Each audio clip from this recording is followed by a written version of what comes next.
Hello everyone, and welcome back to another video. This is the 37th episode of the story, where Naruto is raised by Jiraiya and Tsunade. Remember to like, share, and subscribe to the channel after watching the video. So, let us begin. Despite the fact that he had left not even half an hour ago, Zetsu appeared once again inside the cave Obito and Orochimaru were using as a base of operations. Given the look on his face, he didn't bring good news. Boss, I have bad news. Sometimes, Obito hated being right. We just lost Tonari's moon puppets. Of course, the Uchiha didn't guess the extent of such bad news. Orochimaru chuckled, seemingly amused by this turn of events. Obito glared at the Song Sannin, before turning back at his right-hand man. What do you mean that we lost them? He asked, sounding exasperated. They couldn't be destroyed, since they're scattered alongside different groups. Did Tonari recall them for some reason? No, I mean, the white half hesitated, as if trying to look for the most appropriate words. They just stopped working. What do you mean, stopped working? Obito insisted, not getting what Zetsu was implying or not wanting to get it. Well, one moment they were running as usual and then the next they all stopped moving and dropped down like they were dead. We can't sense any chakra coming from them, the black half explained. And this happened to every puppet among our ranks, the white half added. How could this happen? It's unlikely that Tonari betrayed us. If he did, he would have taken the puppets with him instead of deactivating them, Obito said, placing a finger under his chin. Still, the why is irrelevant. Our army has lost a good chunk of its strength without them. Not helping that Tonari is still missing, Obito let out a weary sigh, as he pinched the bridge of his nose tiredly.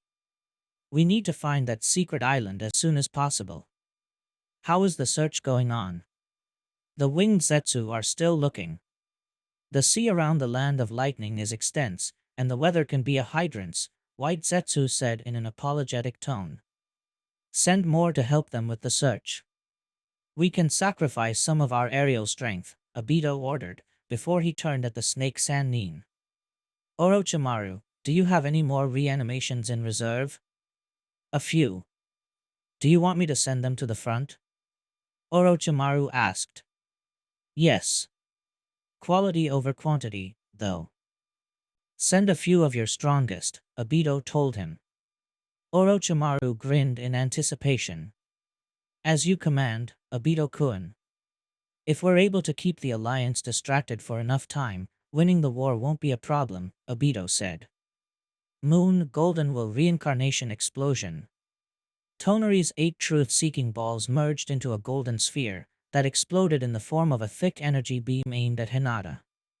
She, however, merely moved a few of her own black orbs in front of her, and merged and shaped them in the form of a shield. The golden energy beam struck, but it failed to crack Hinata's defense. Tonari was unable to hide a grimace of frustration. My turn, Hinata said, smiling confidently, as her truth-seeking balls spun before merging into a purple orb. Amethyst will reincarnation explosion. The lavender orb exploded into a storm of purple lightnings, spread in a cone towards Tonari's general area.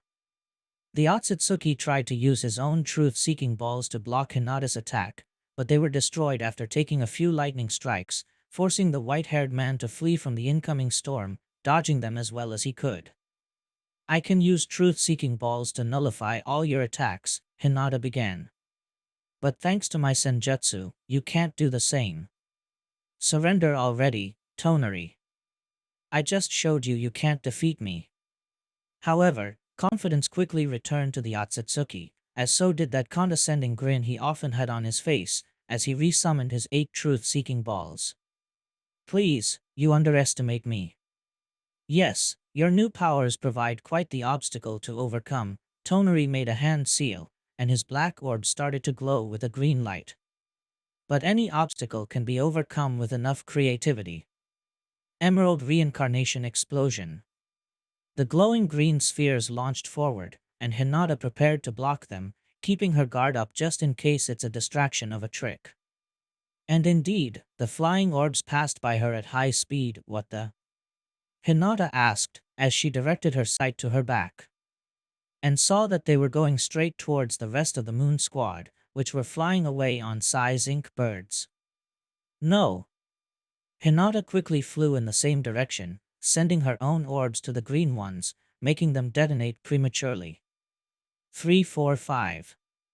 6-inch Hinata counted, as she intercepted the emerald orbs, making one last effort to destroy the last two before they could reach her friends. However, something slammed into her back, sending her tumbling down.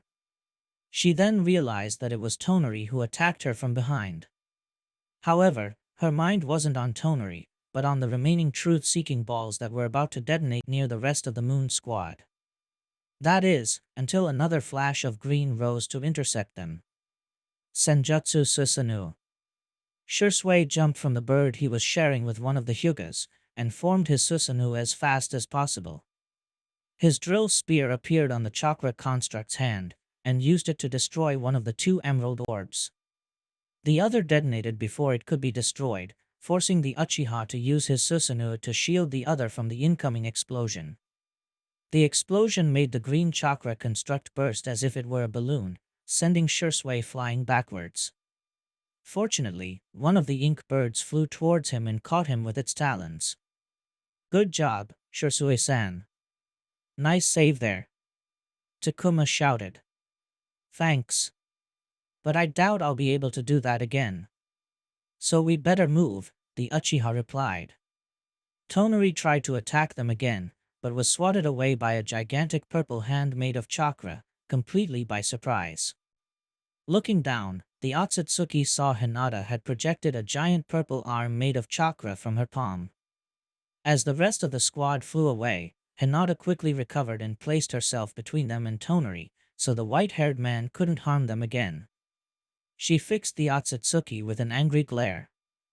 So, you acknowledge that you can't beat me, so you go after my friends instead, and attack me from behind while I'm busy helping them, the Hyuga seethed. And you wonder why I prefer Naruto-kun to you? He would never resort to such a despicable tactic in order to achieve victory. Everything's fair in love and war, my princess, Tonari said, unperturbed by the insult. He summoned more truth-seeking balls. He extended his hand at Hinata, making the orbs to spin around it. Plus, I do have a way to bypass the protection of your truth-seeking balls as well. Silver will reincarnation explosion. The orbs merged into a silvery sphere, which exploded into a gigantic cone of wind that not only swallowed Hinata, but it continued advancing until it reached the rest of her teammates. Size ink birds burst into blots of ink, while everybody else screamed as they were flung away by the tornado.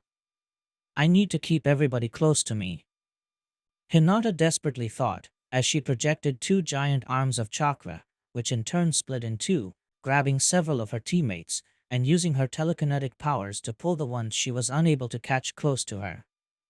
The tornado flung the group towards the ground. With such power it drilled a hole, sending them, as well as many large rocks, outside it, landing on hard rock ground. Thankfully, none of them were seriously hurt, and all of them were able to get back on their feet soon enough. They realized that they were no longer in the moon, or better said, inside it, given that the brown soil and green vegetation was replaced by a vast, endless extension of gray rock. It wasn't as dark as before, as something was projecting light onto them. It didn't take them to realize what it was. Look at that, and Hyuga Kunoichi said. Everybody looked up, and saw a dark blue sky filled with stars, as well as meteors that lazily floated around. And between all of them, the earth in all its majesty. That's the earth, Sai pointed out. Then we must be on the moon's surface, Shursui deduced. Come on, we have to dash, watch out. Suddenly, some of the meteors floating above rained towards them, opening a crater and raising a huge cloud of some where they landed, forcing the Konoha ninjas to scatter in order to avoid being crushed. Hinata's eyes scanned the area looking for Tonari, something she didn't take too long to given the potency of his chakra. Leaving a trail of dust behind, the Hyuga rocketed towards the Otsutsuki as fast as she could, delivering a palm strike the moment he was in close combat distance.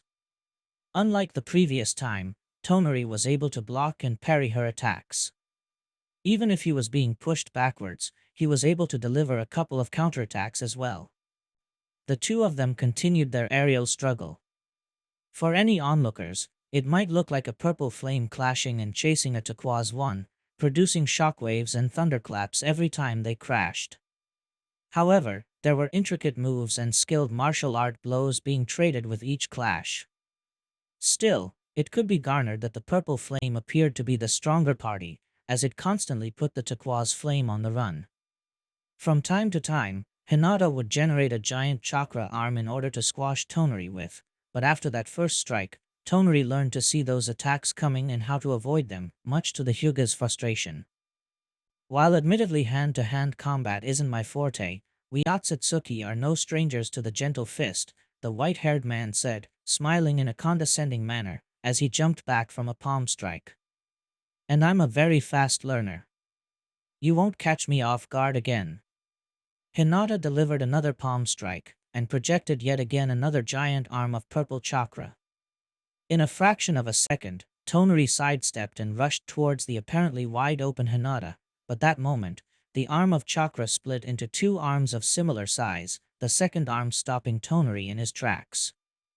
I still have a few moves you haven't seen yet, Hinata told him, as both chakra arms retracted back into her body, while she merged her turf-seeking balls into a single purple sphere. Try dodge this. Amethyst will reincarnation explosion.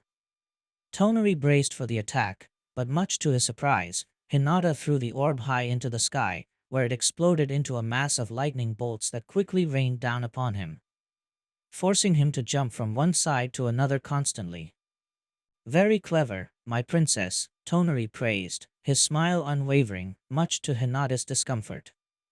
She could tell the ground was starting to shake, as if something big was coming closer.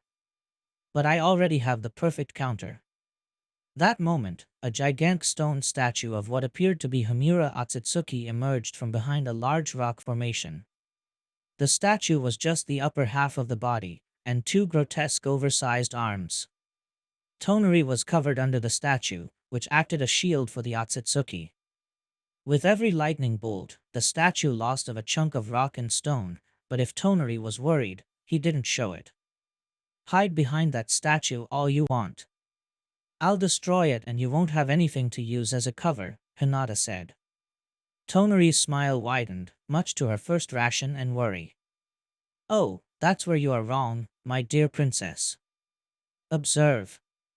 And indeed, much to Hinata's shock, as if times was reversed, the pieces of rock that had been teared from the statue flew towards it, rebuilding the statue, looking almost as if it was never broken. Impressed?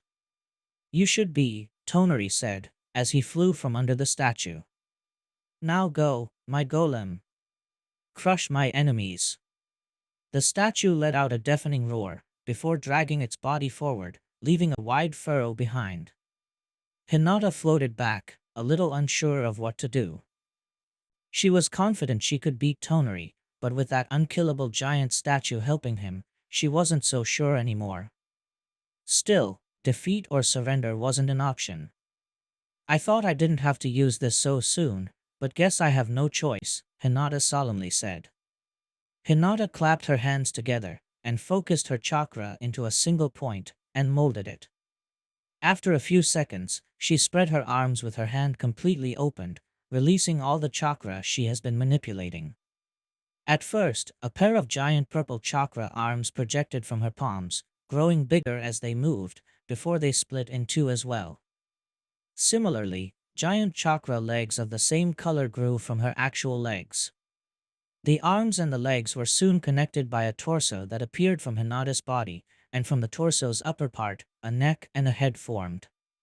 While the body at first appeared to have a very generic form, for arms notwithstanding, it soon started to take shape.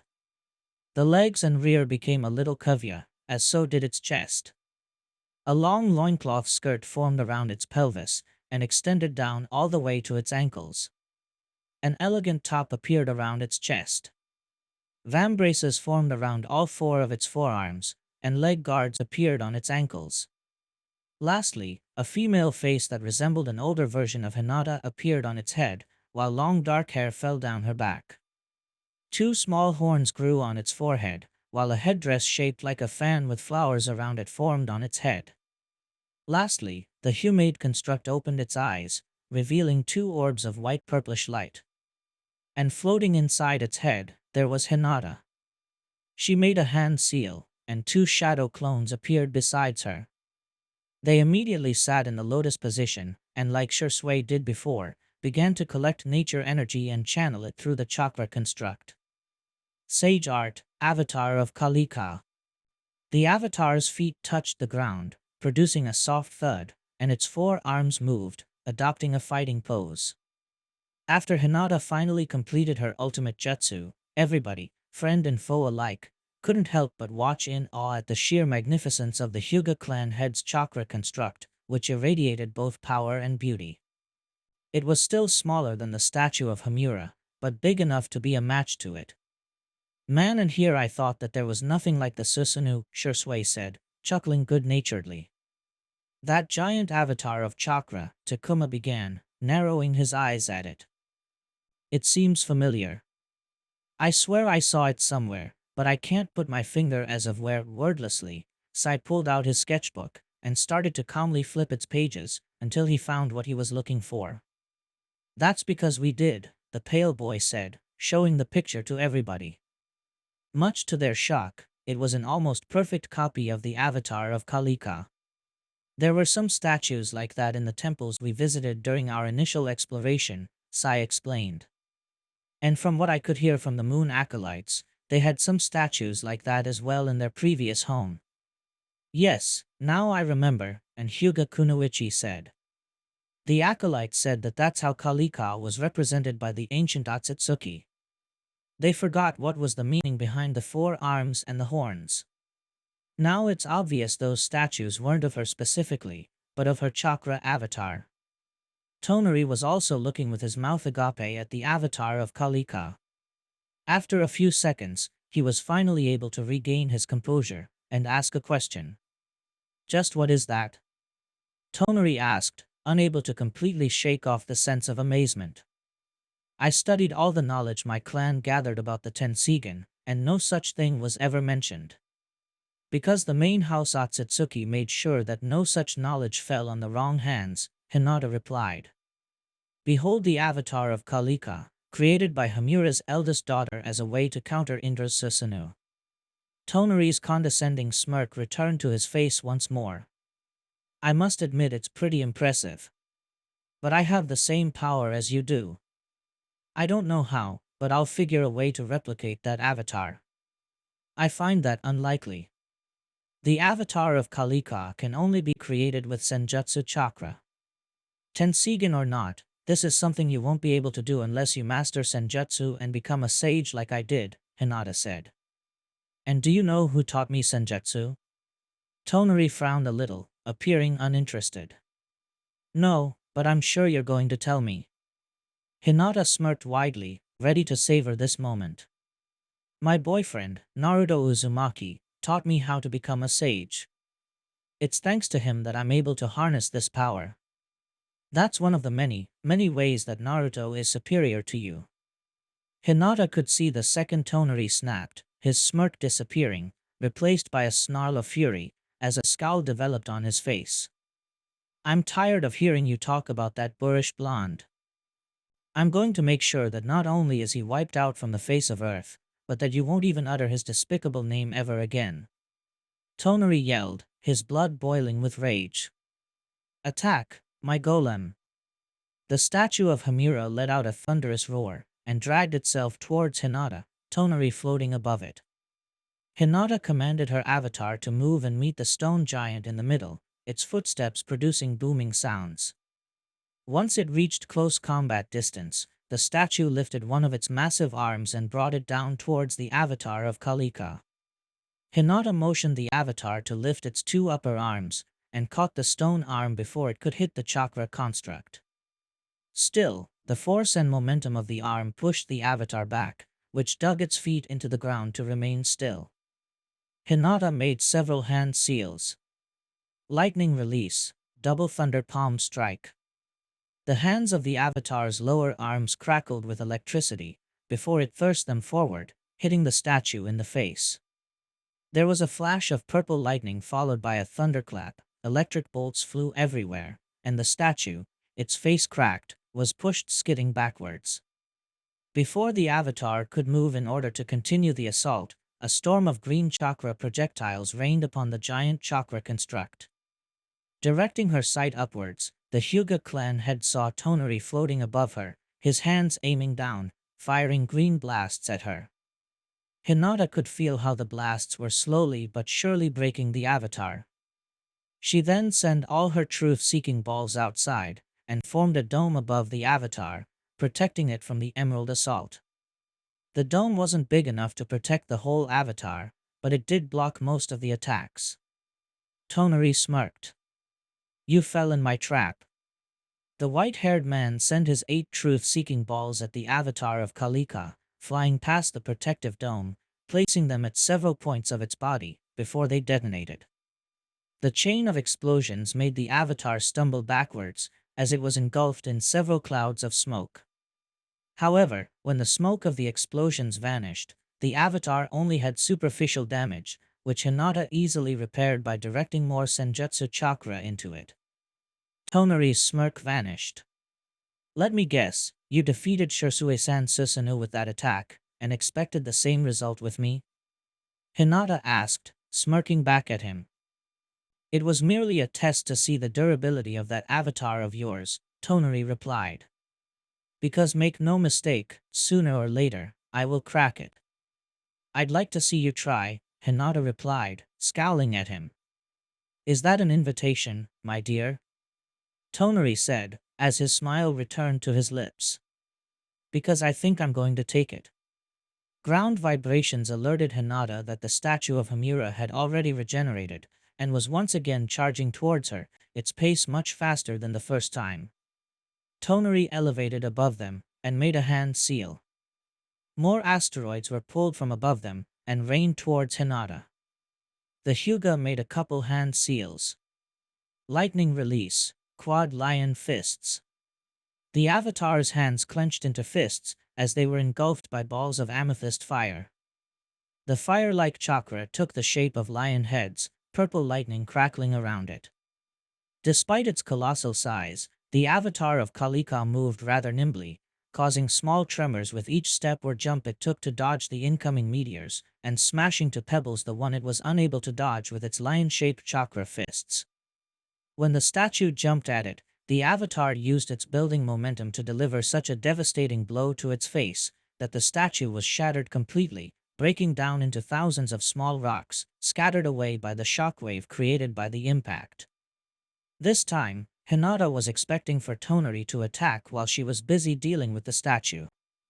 And indeed, she saw him merging his 8 truth-seeking balls into a golden orb. But rather than the expected energy beam, the orb took the shape of an extremely long sword made of pure chakra. Tonari grabbed the newly created weapon and brought it down. Golden Will Reincarnation Explosion. This time, Hinata was ready.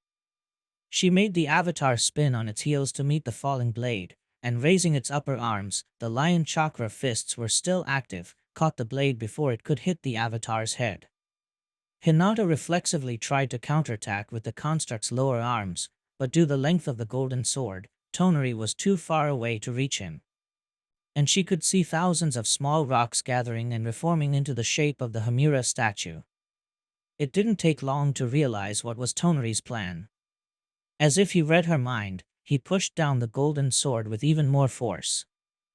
"It seems that you're quite in a bind, my princess," Tonari smugly said, as he watched how the Hamura statue reformed. "What do you plan to do to counter this tactic?" "How about this?" Hinata asked. "After him." Suddenly, the clones that were channeling Senjutsu chakra opened their eyes, stood up, jumped out of the avatar's head and rocketed towards Tonari. "You can't use truth-seeking balls as long as you're using that jutsu," the first clone said. You thought you made Hinata fell into a trap, but in the end it was her who trapped you, the second clone said. Tonari immediately dispelled the golden sword and attempted to resummon his black orbs, but the clones reached him before he could do it and engaged him in yet another hand-to-hand duel. Much to Tonari's frustration, these clones proved to be far more resilient and hard-hitting than the ones he had fought before Hinata revealed her trump card. Then again, since Hinata had also reached a greater level of power, it was obvious that her clones would be stronger as well. At first, Tonari had been playing with what he believed to be the real Hinata and her two clones in order to test his new strength. It was now when he realized that Hinata was also probing him as well. These clones not only fought with increased vigor, but displayed a greater level of skill. One clone would attack, and when Tonari was about to prepare a counterattack, the clone would retreat and the second clone would strike.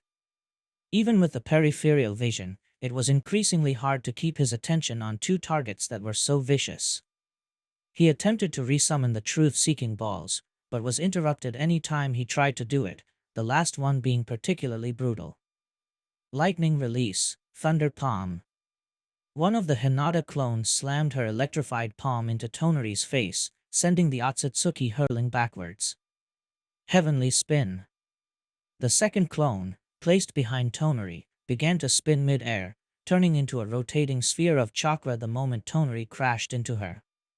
The force of the first strike grinded Tonari against the spinning sphere, before he was launched in the opposite direction. His flight was abruptly stopped when 5 giant purple fingers firmly wrapped around his body, leaving him completely immobilized. "I got you," Hinata said, looking at Tonari trapped inside one of the Avatar's lower hands. The Avatar turned around as the statue finished reforming, and her two clones returned to their original positions, resuming their gathering and channeling of nature energy.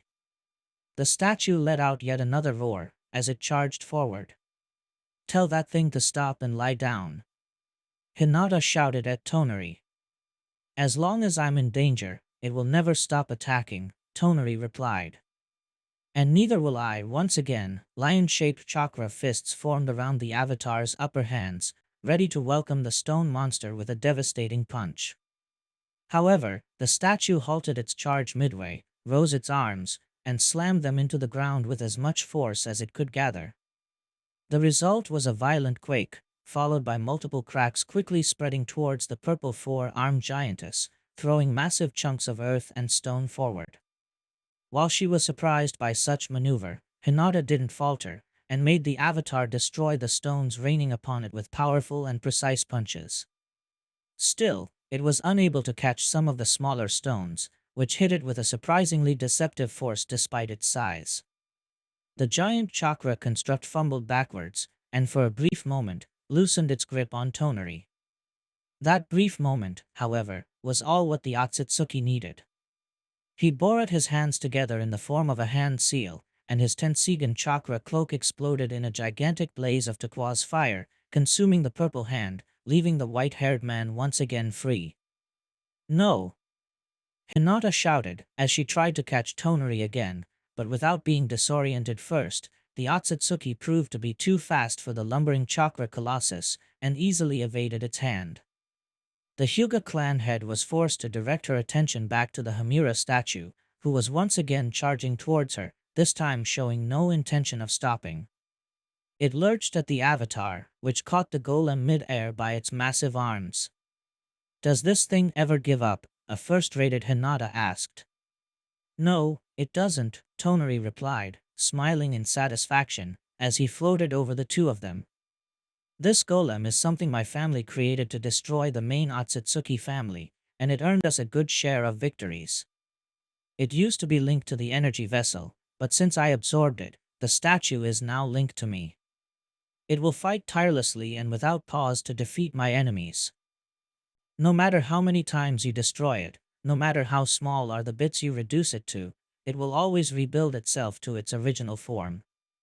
So you finally admit I'm your enemy, and not your lover who is in denial," Hinata said. "I admit I was blinded by your beauty and kindness, but now I see we were never meant to be. I'm the last member of the Otsutsuki branch family. My ancestors, who sacrificed their eyes to power the energy vessel up, live now inside me. A vessel that you destroyed. Because you, as the heiress of the Hyuga, the descendants of the disgraced Otsutsuki main house, were destined to oppose me from the very beginning, Tonari said, shaking his head. It was my heart's wish that we could have ended our ancestors' feud, but alas it wasn't mean to be. You're so wrong, Tonari, Hinata replied, as the avatar and the statue pushed back and forth. I'm not opposing you because of the past history of our families. I'm doing it because you want to destroy the very world I live in. I couldn't care less about past feuds of people long time dead. You may think that, but that's because you fail to see the subtler nuances that lead to certain events happening. The hidden hand of fate, Tonari replied. I'm done hearing you ramble about fate, Hinata seethed. Though since you like it so much, here's a prediction for you. Your fate is to lose against me. Tonari chuckled in a condescending manner. I find that unlikely. You can only beat me if you destroy my golem first. And the only way to permanently destroy it is to kill me. No matter your course of action, none of them shall lead to an outcome where you win. Then you may find yourself surprised at what's going to happen next, Hinata said, as her eyes fixed on the golem as well. The avatar, who was trying to push the golem back, pulled the rock monster towards it instead, much to Tonari's confusion. The purple four-armed giantess spun to the side in order to avoid being slammed by the statue, and without letting the statue go and using the building momentum, spun the statue again, and again, and again, building more and more momentum. A tornado started to form around them. What are you going to do? Tonari asked, looking in shock and confusion at what Hinata was doing. He tried to get closer, but he was nearly smashed by the statue being spun, the blowback pushing him back.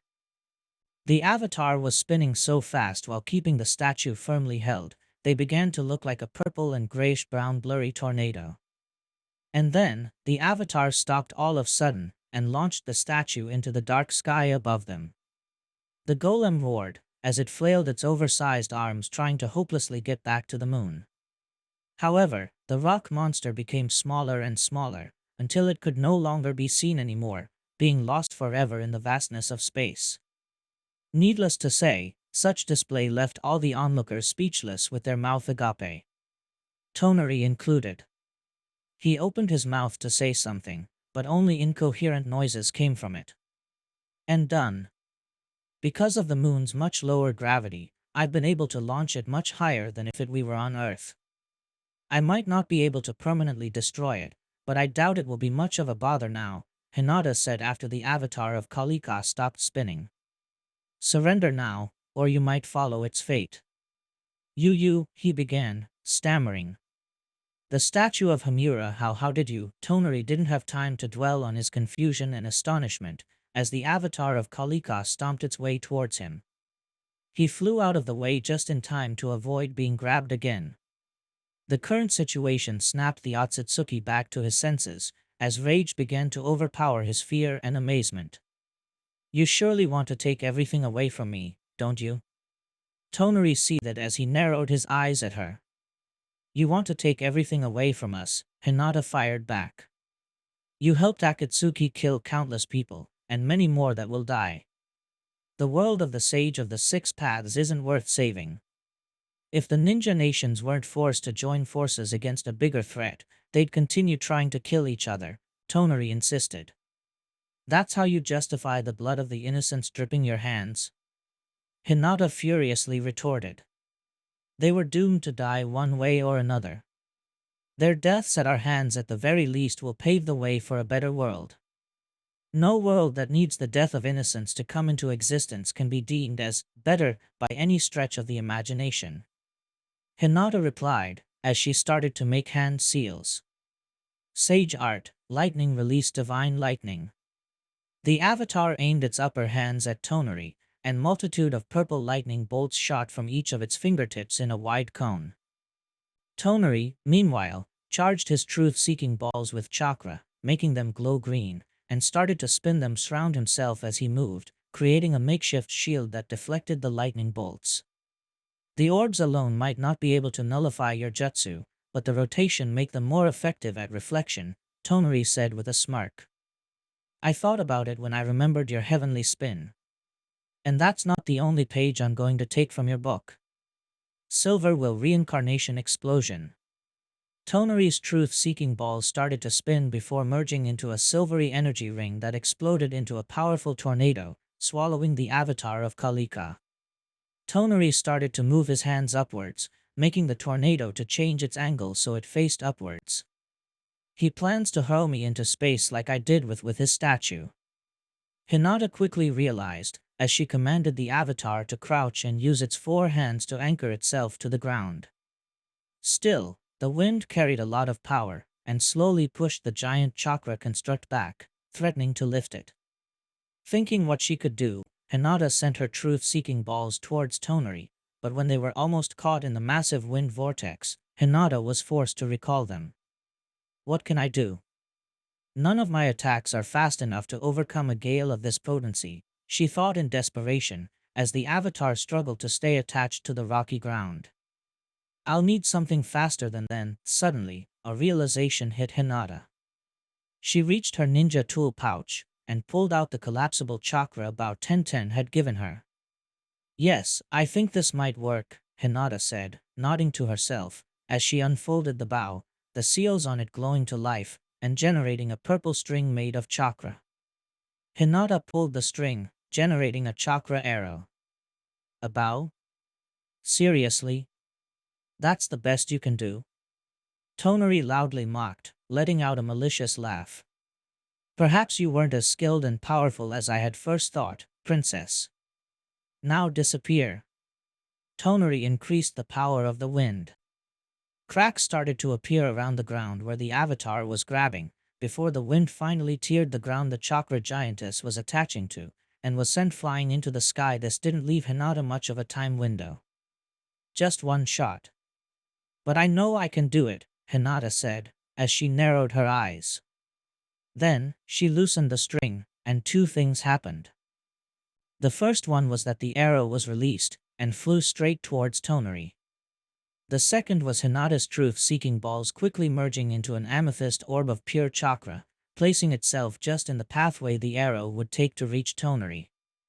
The result was the arrow piercing the orb, and absorbing all its energy, turning into a purple arrow made of pure lightning, which carried enough speed to overcome Tonari's tornado and enough power to finally put an end to the last Otsutsuki. It should be mentioned, though, that only somebody watching these events in slow motion would have been able to appreciate this string of events. For the onlookers, Tonari included, what it looked like was that Hinata's bow released a lightning bolt rather than an arrow at Tonari. The white-haired man was unable to move in time, and the lightning arrow pierced his chest, slamming him against the ground, before it exploded in a storm of lavender lightning bolts. Tonari let out a scream of pain, the very last sound that would leave his lips. The tornado finally dispelled, allowing the avatar to return to the moon's surface. And after Hinata checked that no chakra came from Tonari's body, she finally allowed herself to dispel the clone's gathering nature energy, as well as the avatar. The Hyuga clan had floated herself to the ground, and once her feet touched it, she felt a wave of exhaustion course through her body, making her fall to her knees. Hinata, she heard many voices yell her name before collapsing. Sometime later when Hinata opened her eyes, darkness was all what she saw. She was lying down. It took her some time to notice that she was inside a sleeping bag. Extending her hand and feeling her surroundings, she touched a sheet of tarp, making her realize she was inside a tent. She tried to get out of the sleeping bag. Her body felt numb, but thankfully not sore, so even if she wasn't moving as fast as nimble as she usually did, at the very least nothing hurt. She wondered what could be outside, tempting to use the Tensegan's enhanced vision to check her surroundings, but her dizziness dissuaded her from. Plus, her instincts told her that, given where she woke up, she must be among friends. Pushing the tarp away and getting out of the tent, Hinata's vision was filled with bright orange, some black blurry figures on it. As her eyesight adjusted, she realized that there was a campfire, with several torches lit around it. There were some people sitting around the campfire, but was unable to identify any of them. Hey look, Hinata-sama is finally awake, she heard a voice that sounded like Takuma's. Soon, the Hyuga clan head was surrounded by many people, her fellow clansmen, Shursui, Sai, and much to her surprise, some members of the Moon Acolytes. Good to see you back on your feet, Hinata-sama. You were starting to worry us, a Hyuga kunoichi said. Are you feeling better? A Moon Acolyte asked. Where are we? The still disoriented Hinata asked. And what happened? To answer your first question, we returned to the inside of the moon, Shursui replied. We agreed it was better to bring you to a safer place so you could recuperate in peace. The surface of the moon wouldn't do, Sai added. And to answer your second question, after you finally ended that creep tonery for good, you lost consciousness, Shursui continued. We believe due to exhaustion. Since you brought the Tensigan chakra cloak to a whole new level, and used it on a pretty intense fight. I see, she said, her mind slowly clearing. How long have I been out? It's a bit hard to tell given that the artificial sun is out, but I think that about 2 or 3 days, Shursui replied. 2 days? Hinata asked in shock. And we're still here? We discussed to make the return trip without waiting for you to wake up. But there were concerns that you might not survive the journey back home via the gate seal if you weren't rested enough, Nori intervened. But don't worry, we haven't been wasting time while you were resting. The cave with the portal is not far away from here, so we can return to Earth as soon as we can. I see, Hinata said, shivering a little. What happened with Toneri? He's here, Shursui said, pulling a sealing scroll from under his flak jacket. The forensics are going to have a field day making an autopsy to an actual Otsutsuki. Hokage-sama will be pleased with the secrets his body will reveal to us. Though, Shursui then pulled a second sealing scroll and handed it to Hinata. I believe this should be yours. Huh? Those are his eyes. Or better said, your father's eyes, Shursui explained. Hinata's face was solemn. For some reason, they turned back into normal Byakugan when we went to check his body. Anyway, we heard you saying how you wanted to return your father's eyes to his grave, so there you go. Oh, thank you, Hinata said, putting the scroll inside her ninja tool pouch. After so many years, my father will be able to rest in peace. Do you feel ready to return home, Hinata-sama? Takuma asked. Yes.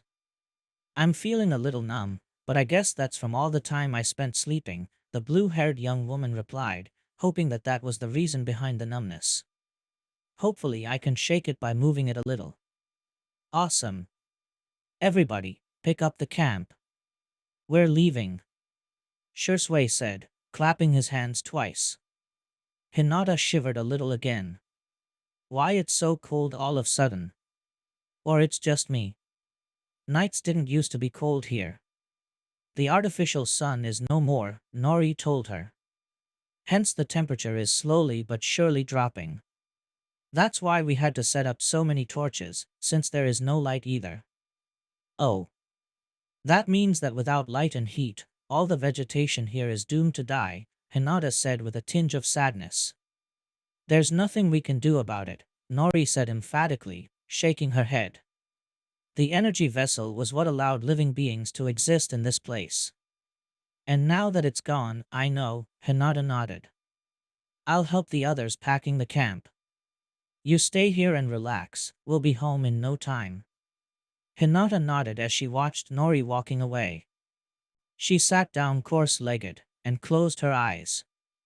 While she didn't plan to move anywhere, she wasn't going to relax. She could hear the noise made by her fellow ninjas as they packed up the camp and chattered among each other. Their voices and noise began to muffle and lower, little by little until they could no longer be heard. Hinata then felt another presence with her, and that moment, she opened her eyes. Once again, Hinata found herself inside of an ethereal-looking temple made of fine purple stone. There was somebody there with her, though she wasn't aware of her surroundings just yet. Hello, Hanabi-chan, Hinata said. Huh? Oh. In front of her was a distracted and a bit confused Hanabi Hyuga. I hope it wasn't a bad moment, Hinata replied. I could feel your chakra was at peace, but I might have been mistaken. No, it's fine. You didn't catch me in the middle of a battle or anything, the younger Hyuga said. So, you're going to tell me that your mission was a success, right? Yes. How did you guess that? Hanabi smirked. Because there have been reports of all of Tonari's puppets suddenly going inactive. We all assumed it was you, because, well, what else could have happened? Ah, true. Anyway, besides that, I wanted to tell you that there haven't been any casualties among my team. We'll be back on Earth soon, Hinata told Hanabi. The younger sister beamed with joy. That's awesome. Guess the mission went just peachy, right? Not as peachy as you thought. Tonari was here, and proved to be quite the obstacle. In the end we managed to beat him, but it was quite the narrow victory, Hinata explained. Hanabi's smile disappeared, replaced by a grimace of horror. What? That creep was there. I thought he would be here with the rest of Akatsuki. Did he know that you were going there or something? As a matter of fact, he did, Hinata replied. He was listening to our conversation when you contacted me some days ago. Hanabi's face fell. How did he do that? Hanabi-chan, Hamura's chakra links the two of us. But Tonari also has such chakra, hence we were linked to him. That's how we was able to notice our conversation and eavesdrop it, Hinata explained. Hanabi's palm slapped her face, as she groaned into her mouth. Oh, shit. Shit, shit, shit. I'm so fucking stupid. Hanabi cursed, gritting her teeth in frustration. I'm very sorry. I don't know what came over me, I swear I'm not usually this careless. It's okay, Hanabi-chan. We're in the middle of a war, to not be able to think clearly. Everybody makes mistakes, Hinata reassured her little sister. No, it's not okay. This mistake could have costed you your life. Hanabi insisted. You said your victory against Tonari was a narrow one. Yes, but in the end, we won. All's well what ends well.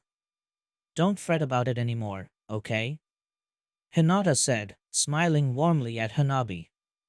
I know you must feel bad with yourself, but that won't help anybody. You can keep this in mind if it helps you focus better and not make other mistakes with what's left of the war. Okay. I'll do that. Sorry again, though, Hanabi repeated, lowering her head. Plus, your blunder did have its good parts.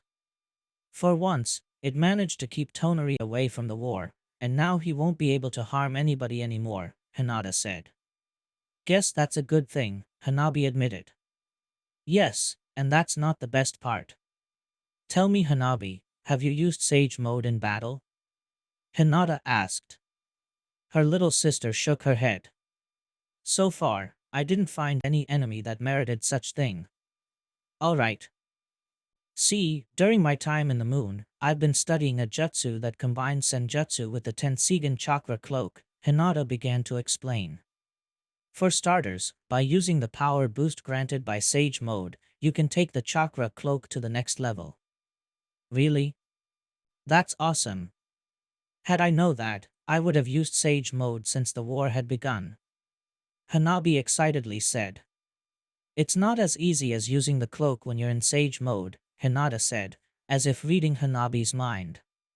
You need to stay very still and concentrated in order to merge both modes, for they will refuse to become one. Hey, if you did it, that means it can be done, right? Hanabi confidently replied. But don't worry, I'll prepare while I'm not battling so I can have it down by the time to fight comes. Good, Hinata nodded in approval. Lastly, I'm going to pass you this jutsu that will be very useful. You'll be able to use it once you reach the highest level of Tensigen Chakra Cloak with Senjutsu. The name is Avatar of Kalika. Hinata spent a couple hours explaining Hanabi the details of the jutsu. However, what were a couple hours in their shared mental dimension was only a few minutes in the real world. By the time she snapped out of her trance, the others have already finished packing everything up. Ready to go, Hinata? Shursui asked. Yes, Hinata said. There's no time to waste. And thus, the group made their journey back to Earth. Hinata was hoping that nothing bad would happen before her arrival, and that Hanabi wouldn't need to use the avatar of Kalika. However, she was unable to shake a bad feeling off of her body, as if a threat even greater than Tonari or Obito was about to fall upon her friends and comrades. She prayed such bad feeling didn't come to pass. After linking up with the medical division, the second division rushed through the forests of the Land of Fire in order to reunite with the A's first division, who suffered a defeat at the hands of the Akatsuki army. The news that among those reanimated were Nagato, a Rinnegan bearer, and Fugaku Uchiha, a Mangekyo Sharingan bearer, sent the message that Akatsuki was done playing around, and that they would show their true power. The charge was led from Tsunade on the ground, while Kuratsuchi was flying above them. Tsunade had ordered the rest of the medics to mingle with the ninjas of the second division, so they would be surrounded by people that could protect them at all times. The fact that Tsunade didn't need to be protected was left unsaid, and nobody contested it. And for a certain pink-haired medic, choosing her the ninja that would protect her wasn't a hard choice. It's good to fight together again, isn't it, Sasuke-kun? Sakura asked Sasuke, smiling a little. And not just the two of us. Karen and Shizen-sensei as well. The whole team fights together again. Karen was running behind them, giving the pinkhead enough space so she could share a moment with her boyfriend before the impending battle. Shizun was a few rows behind her students. Still, Sasuke didn't appear to enjoy Sakura's company much, given the Uchiha's sour and silent mood, his onyx eyes aimlessly looking into the distance. "HN," was Sasuke's only reply. The Uchiha sounded even more sullen than usual. Something that Sakura did not appreciate. A grunt? That's all what you have to say at the chance of the two of us finally fighting together since this cursed war began? Sakura angrily asked. This seemed to snap Sasuke from his crestfallen trance, blinking a couple times, before looking at Sakura. He averted his gaze, looking somewhat ashamed. Sorry, Sakura. I didn't want to offend you. It's just that I'm not in the best of moods right now. I have noticed. Wanna share it with me? If there's something bothering you, it's better if you take it outside your chest before the battle begins, the pinkhead advised him. After a pause, Sasuke nodded. I don't know if you heard, but they said that one of the zombies in the army we're about to face is that of my father, Fugaku Uchiha. Of course, that's all what Sakura needed to hear. She gasped, covering her mouth with her hands in horror. Oh my goodness. No wonder you're behaving like that. I'm so sorry, that was super insensitive of my part. It's okay. Only the higher-ups were aware of the details of the First Division's defeat, Sasuke said. Such contradiction was immediately caught by the medic Kunoichi. Only the higher-ups? Then how do you know it? Because Itachi and I have been tasked with taking our father down. Since we both have Mangekyo Sharingan and Susanoo, they think we're the better suited to deal with him, Sasuke explained. Not that I like it, but I can see their logic. Why don't they let Tsunade-sama fight him? With her Rinnegan she could defeat Fugaku easily. Because Tsunade-sama has been tasked with an even bigger threat, Nagato, the former Akatsuki leader, has been revived as well, Sasuke replied. Nagato too? Sakura asked in shock. Well, in hindsight, it was obvious that he would be among those reanimated. Between him and your father, no wonder the First Division lost. Given the number he made on Konoha, I hope Tsunade-sama is able to deal with him swiftly. Me too. Maybe then she can come by and give us a hand with our father, Sasuke dourly noted. Even if I hate the idea of depending on a single person to save us all the time. I might not be Tsunade-sama, But I'll be there for you dash. No, Sasuke cut her, much to her surprise. No offense, but if what I heard is true, you won't be able to help us much against our father. And I can't fight and protect you at the same time. I need all my focus for this fight, and that can only happen if I know you're away from him or Nagato. Sakura opened her mouth, ready to protest. To claim that she was no damsel in distress that needed to be coddled. However, she was able to pick that Sasuke was having a lot of trouble staying focused given who he was going to fight, and he didn't need having to worry about her on top of that. So Sakura chose to swallow her pride. It's okay, Sasuke-kun. I'll make sure not to get in the way of your fight, Sakura replied. For a brief moment, Sakura thought she saw Sasuke's lips curving into a smile. Thanks. I'm glad you understand, Sasuke said, nodding. I promise we'll fight together once this is dealt with. Guys, get ready, Karen, who had been silent all this time, spoke for the first time. I'm sensing a lot of chakras in turmoil a few hundred meters ahead. We're approaching the First Division and the Akatsuki army. Her two teammates nodded, and mentally prepared to enter the battlefield. From her vantage point in the sky, Kuratsuchi had a perfect view of the battleground before her. Patches of multiple colors mixed with white patches, as flashes of orange, blue, and white crossed the battlefield as jutsu were traded between enemies, the earth cracking, craters being opened in the ground, and unfortunate trees being taken down as collateral damage. While it was impossible to tell apart one ninja from another, it was easy to identify some people by the sheer destruction they were causing. She easily recognized a white blur blitzing through a mass of white zetsu as her fellow Kage. Among the reanimations, the two that HQ had warned them about were easy to spot. A large black skeletal figure cutting a swath of destruction among the allied ninjas revealed Fugaku Uchiha's position. And a large group of allied ninjas being blown into the air as if they were ants carried by the wind told her where Nagato was. Well, there they are, Kuratsuchi said, as she tapped her earpiece. Tsunade, do you hear me? Loud and clear, Tsuchikage. Did you find our targets? Tsunade's voice replied. Yep. Fugaku Uchiha is on the top left flank. Though I'm sure you'll be able to see it once you get closer to the battlefield, Kuratsuchi said.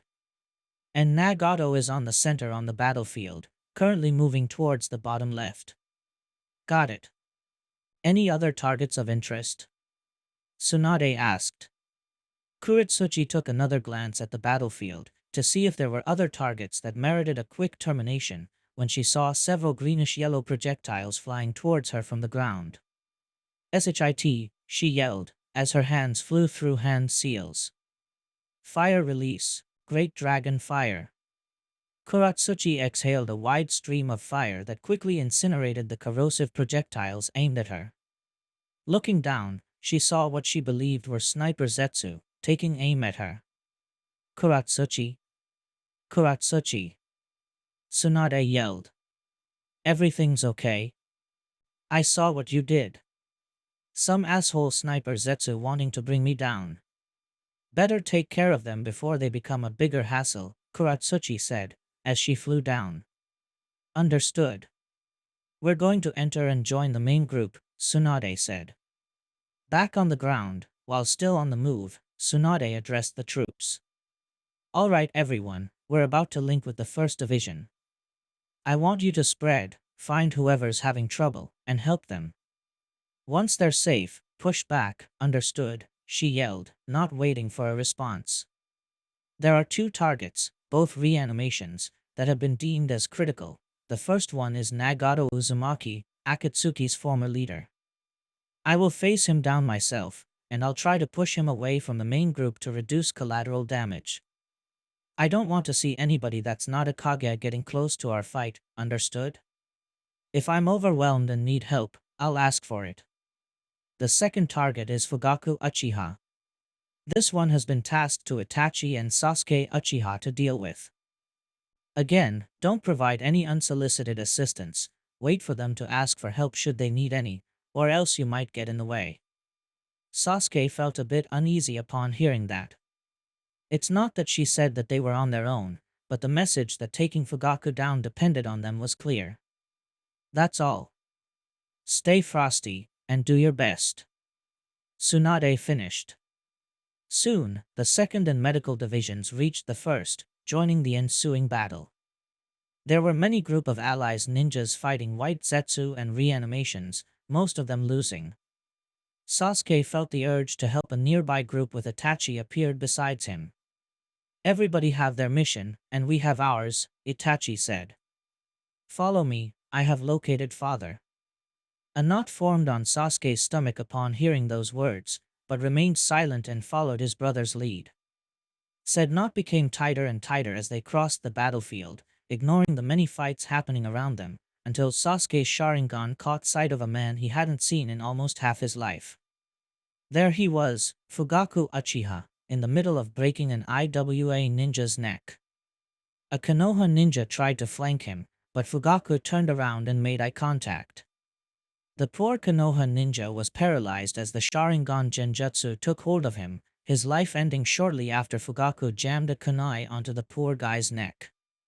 The deaths happening in front of him allowed Sasuke to push his feelings for his reanimated father aside, at least for the time being, and answer the call to action. He made several hand seals before taking a few shuriken from his ninja tool pouch, and after imbuing them with lightning chakra, tossed them at his father. Fugaku noticed the attack, his eyes widening upon seeing where the electrified steel stars came from. Still, despite being straddled, his body reacted on his own, deflecting or dodging most of the shuriken, with one of them scratching his cheek. Scattering Crow's Jutsu. Suddenly, black filled Fugaku's vision as a dozen crows flocked around him, cawing angrily and pecking him. Despite the pain and his obstructed vision, he was still able to grab Itachi by the wrist before he was about to slap an explosive tag on his back, and hurled him at Sasuke before the younger Uchiha could assist his older brother. Fortunately, both Sasuke and Itachi managed to get back on their feet just before Fugaku got rid of the crows. Guess I was being too hopeful thinking that would work and we could end this fight quickly, Itachi muttered, mildly frustrated. Trust me, nothing would make me happier, Sasuke bitterly agreed. Once Fugaku finally recovered, he turned at the Uchiha brothers, his expression still surprised. Itachi. And Sasuke, is that you? Fugaku asked. You have grown so much, I guess I did, was all what Sasuke thought to say in response. I'm glad that you see that you two are still alive and well, Fugaku sincerely said. I saw many of our clansmen reanimated by that lowly snake. I was told that besides you two, only Shursui survived. That's correct, Itachi replied. For a time, between him and the two of us were the whole Uchiha clan. Fugaku looked disheartened. 3 people our once mighty clan reduced to 3 members. A scowl developed on Sasuke's face. Yeah, and there's nobody to blame but you. You led our clan to its self-destruction. Fugaku's expression wilted under Sasuke's glare. I guess I did. I'd say I'm sorry, but nothing that I say or do will undo such a costly mistake. Worse, I'm forced to end even more innocent lives for the sake of another man's ambition. And just like 8 years ago, it will be me who will have to put you down for good, Itachi said. It will be us, Sasuke corrected, as he took a step forward. Before we begin, a question, Fugaku said. I have been told this already, but I need to hear it from your mouths. Itachi, given that you killed me, I presume you have the Mangekyo Sharingan? Your guess is right, Itachi said. That's why we were tasked to fight you. You too, Sasuke. The youngest Uchiha didn't say anything, just looked to the side. Good, Fugaku said, as his own Sharingan morphed.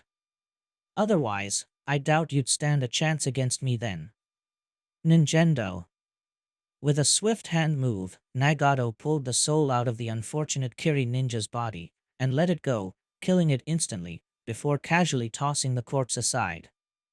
He turned around, and looked at the rest of his foes, keeping their distance and fighting stance, but clearly too scared to attack the redhead after what they just saw.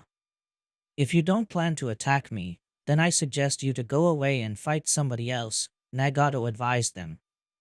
We can't do that, man, a ninja from AIM replied, trying to keep the stutter out of his voice. We can't just win this war by running away from our enemies. But can you win it by dying pointlessly against an enemy that outmatches you? Nagato asked, as he raised an arm. Said arm opened multiple compartments up, each holding a missile, before firing them forward. The allied ninjas braced for the worst. Shinra Tensei. A shockwave seemingly out of nowhere pushed the incoming missiles back, and still had enough force to do the same with Nagato, who was able to stay on his feet. A newcomer landed between Nagato and his opponents with a loud crash, raising a small cloud of dust and dirt. Stand back, I'll take care of this guy, the newcomer, Tsunade, ordered the other ninjas. And tell the others to get close to us until I request for help. Understood, Tsunade-sama, a Konoha ninja said, unconsciously making a head bow, before turning at his comrades. You heard her, guys.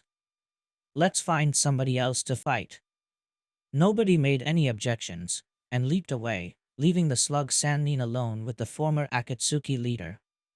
So, Nagato, Tsunade began. We meet again.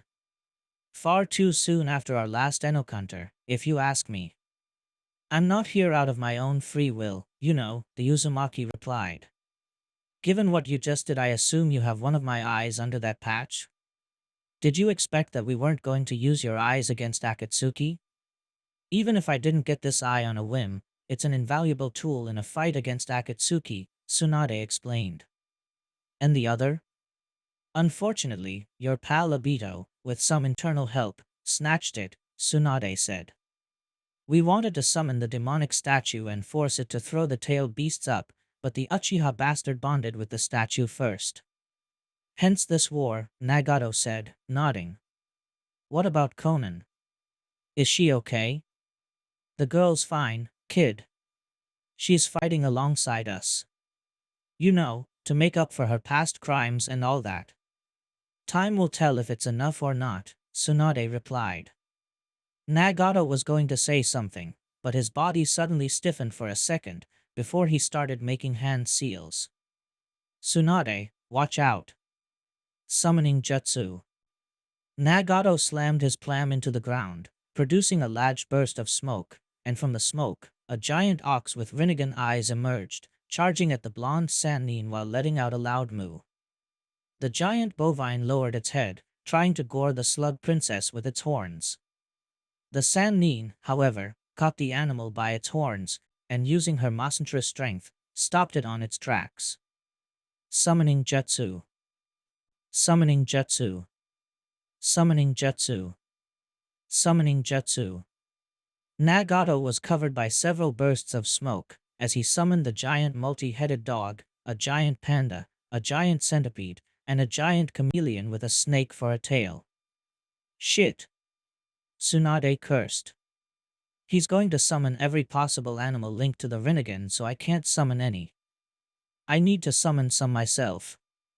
Gathering her strength, Tsunade pushed the charging ox backwards while she jumped in the opposite direction, biting her thumb and making 5 hand seals as fast as her hands allowed her to.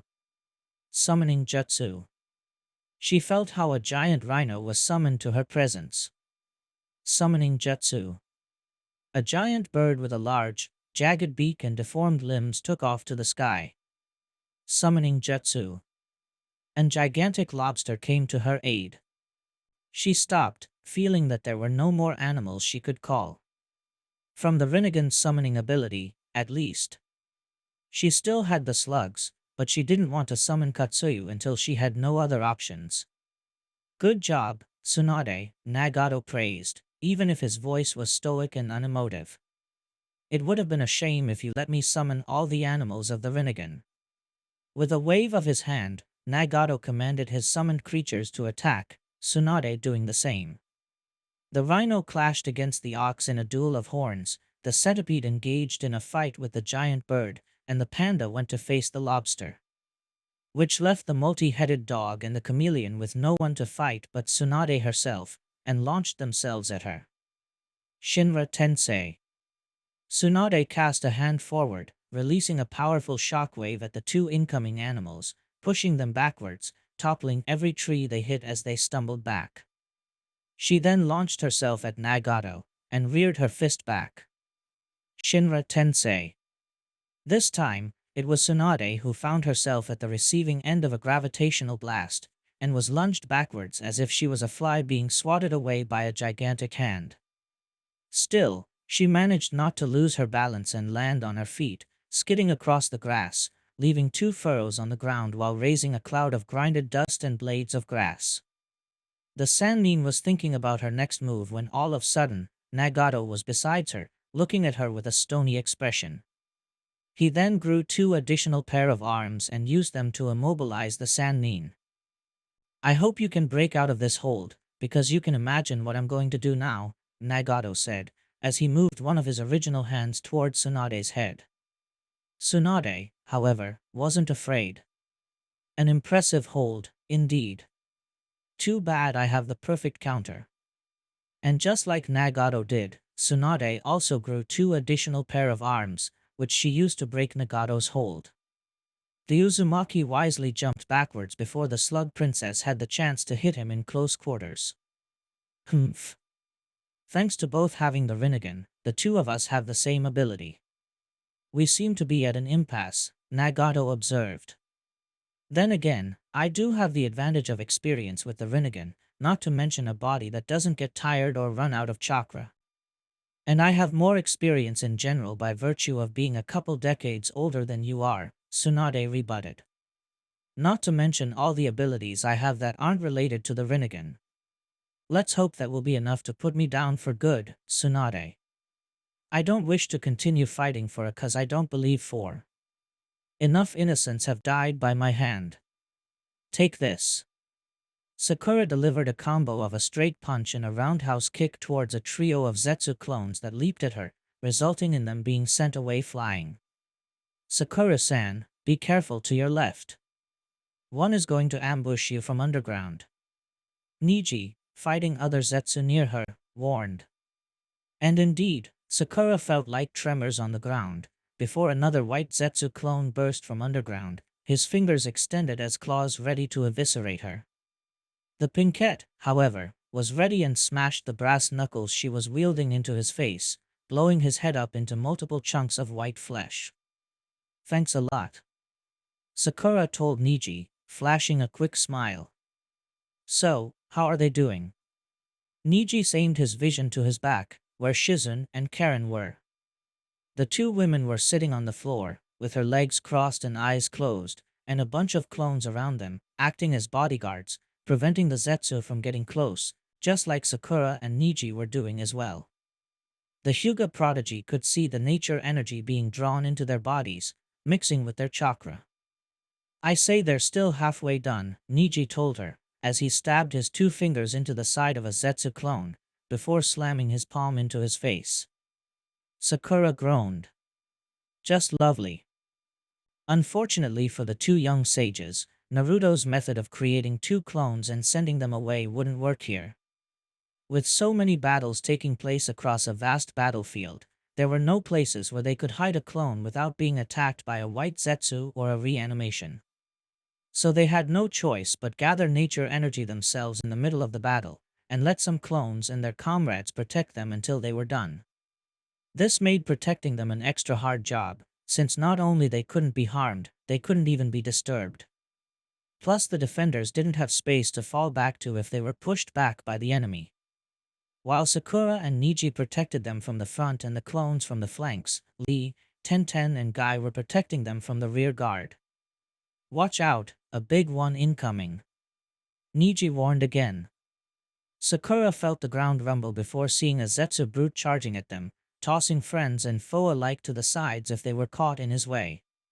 Yeah, hard to not see that one coming, Sakura said, taking a step forward. I'll meet him headlong. You're dead, the giant Zetsu hollered. Sakura merely smirked, as she made several hand seals. Earth release, mud trap. The ground in front of the Zetsu brute turned into a patch of brea, and the moment the large creature brought one of its feet down, it was stuck there, followed by the other. The giant creature struggled trying to get his legs out of the sucking mud. However, while he did that, he didn't notice Sakura rushing at him, her fist rearing backwards. Huh. I think what you wanted to say it's I'm dead, Sakura said, before smashing her fist into the chest of the monster, blowing a hole and sending it flying backwards out of the mud trap. Far from being intimidated, two more Zetsu brutes charged toward Sakura and Niji, letting out roars of anger in an attempt to intimidate their opponents. Sakura weaved the same sequence of hand seals she did before. Earth release, mud trap. This time, the Pinkette poured more chakra into the jutsu, creating a pool of mud much larger than before. Despite this, the giant Zetsu anticipated Sakura's move and leaped above the trap of Breya, landing on the ground with a loud thud, before resuming their charge, one of them reaching the Pinkette before the other. Die, Konoha scum, one Zetsu brute said, raising his arm above her. Wood release, thorn hammer. Wooden spikes grew on the Zetsu's large forearm before he brought it down. Sakura, who was ready to block the attack, was forced to jump back instead, lest she be shredded by the spikes. The hit opened a crater on the ground, sending small rocks and pebbles in every direction. Shit, these guys give the impression of being all muscle and no brains, but they can catch you off guard if you aren't focused, and have access to a lot of elemental jutsu, Sakura inwardly cursed, as she landed on her feet. And much to her horror, she saw the second mutant Zetsu charging at her. Shit. 8 trigrams, palm spear. A blue and green blur dashed in front of Sakura, and saw Niji leaping at the Zetsu brute and slamming his palm into his face with so much force, not only it broke his momentum, but it pushed him backwards. Nice save, Sakura thanked Niji. A new move? Yes. It uses the speed granted by the Celestial Gates to add more power to a palm strike. Simple in concept, yet effective in results, Niji said. Not as effective as it may seem, Sakura said, looking at the Zetsu, holding his face in pain, but not looking that worse to wear. Guess I still need to polish it, Niji said, as he narrowed his eyes at the two giant Zetsu. And done. Shizen said from behind. The leader of the medical squad jumped to her feet and slipped into a battle stance. Her eyes were golden instead of the usual onyx, and had pink fawn-like marks running down her cheeks. Oh, thank goodness, Sakura said in relief. Now we only need to protect Karen until she's done. Good job, guys, let me handle this, Shizen said, as she took a step forward. Focus on making sure Karen's unperturbed. Understood, Shizen-sensei. Sakura said, as she and Niji jumped back. The Zetsu brute Niji had struck his face had already recovered, joining his partner as the two of them stomped towards Shizen. The medic Nin's confident stance didn't go unnoticed to either of them. So, you think you can beat us on your own? One of the brutes said. Don't make us laugh. You know, it's not wise to underestimate an opponent, Shizen told them. You're the one who's underestimating us, one of the Zetsu said, as both arms started to grow wooden spikes. Wood release, thorn hammer. Unlike Sakura, Shizen didn't move, and raised her hands to block the hit, expertly grabbing one of the spikes on each hand in order to stop the attack. The black-haired woman was pushed backwards a little, but otherwise the attack had no effect on her. The giant Zetsu's ugly face grimaced in anger upon realizing that this small woman was his equal in strength. What the? He asked. Shizen smirked. You aren't familiar with Sage Mode, are you? One of its perks is enhanced strength. I may not be as strong as Tsunade-sama, but I'm not that far from her. But guess the hardened skin makes up for it. And another thing. The earth rumbled as the other giant Zetsu, displaying a deceptively high level of speed, flanked the black-haired sage and tried to smash her. But as he got close, Shizen spun the Zetsu in the direction the second one came, slamming him against the other. Is that Sage Mode grants me sensing abilities, so you won't be able to catch me by surprise, Shizen said, wiping her hands, before making several hand seals. Now, let's see how do you like Senjutsu Enhanced Elemental Ninjutsu. Sage Art, Water Release, Water Exploding Gun. Shizun aimed her index fingers at each of the Zetsu brute and fired a small water bullet from each of them. The bullets embedded itself into the Zetsu's bodies before they exploded into a massive torrent of water, destroying the artificial creatures from the inside out. Wow!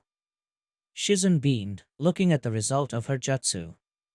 It's even better than I even expected. On one of the highest branches of one of the highest trees of the battlefield, a spiraling portal appeared, Obito emerging out of it. That branch was the perfect vantage point to oversee the battle. So far, it appeared to be pretty even, with no side winning ground over the other. Then again, he could see some battles where the alliance was clearly winning. It could snowball into a defeat for Akatsuki. Of course, not if Obito had anything to say about it. He dropped down to ground level and pulled a scroll from under his robes. Alright, Madara, you always loved to talk about this shit back in the day. Let's see if it's as strong as you claimed it was, Obito said, as he unfurled the scroll on the ground, revealing a circle made of seals. He made several hand seals and slammed his palm inside the circle. The seals began to glow, and the ground around him began to shake. Guy, Lee, and Tenten continued protecting Karen by keeping the incoming enemies at bay. So far, none of them proved to be much of a mock for the members of the close combat squad. Okay, I'm done, Karen said, jumped on her feet. Her normally red eyes were now golden, with spiral-shaped red marks around them. Excellent. That will give us more freedom of movement, Tenten said. It's kind of annoying having to stay in the same place all the time. Yeah, thank you guys for covering my back. Don't worry, I'm now ready to return the favor, and them some. Let's find an opponent worthy of Dash. Karen suddenly shut up, as her face grew pale. Karen? Niji asked, walking to her girlfriend. Is everything okay? A massive amount of chakra is gathering in that direction, Karen said, pointing to zone of the forest at the far end of the battlefield. Niji activated his Byakugan and directed his sight into the direction Karen pointed. He was taken aback by what he saw. Hey, Niji, Karen. What did you guys found? Tenten asked. Suddenly, the ground started to shake, and the trees in the zone Karen had pointed out went down like dominoes, and from the forest, a gigantic creature emerged, probably 50 meters tall. It was humanoid, with the appearance of an ogre, and looked to be made of green wood. Coiled around it was a serpentine dragon, made of the same material. The wood giant began to advance towards them. What the hell is that? Tenten screamed. A wood giant, was Guy's response, his eyes fixed on the incoming green colossus. You saw that thing before, sensei? Lee asked. Guy shook his head. Not seen one, but heard about it. One of the first Hokage's most powerful jutsu. It was able to match Madara's Susanoo. Wait, does that mean that the reanimated first Hokage is here? Lee asked in shock, looking around. Karen closed her eyes and expanded her senses.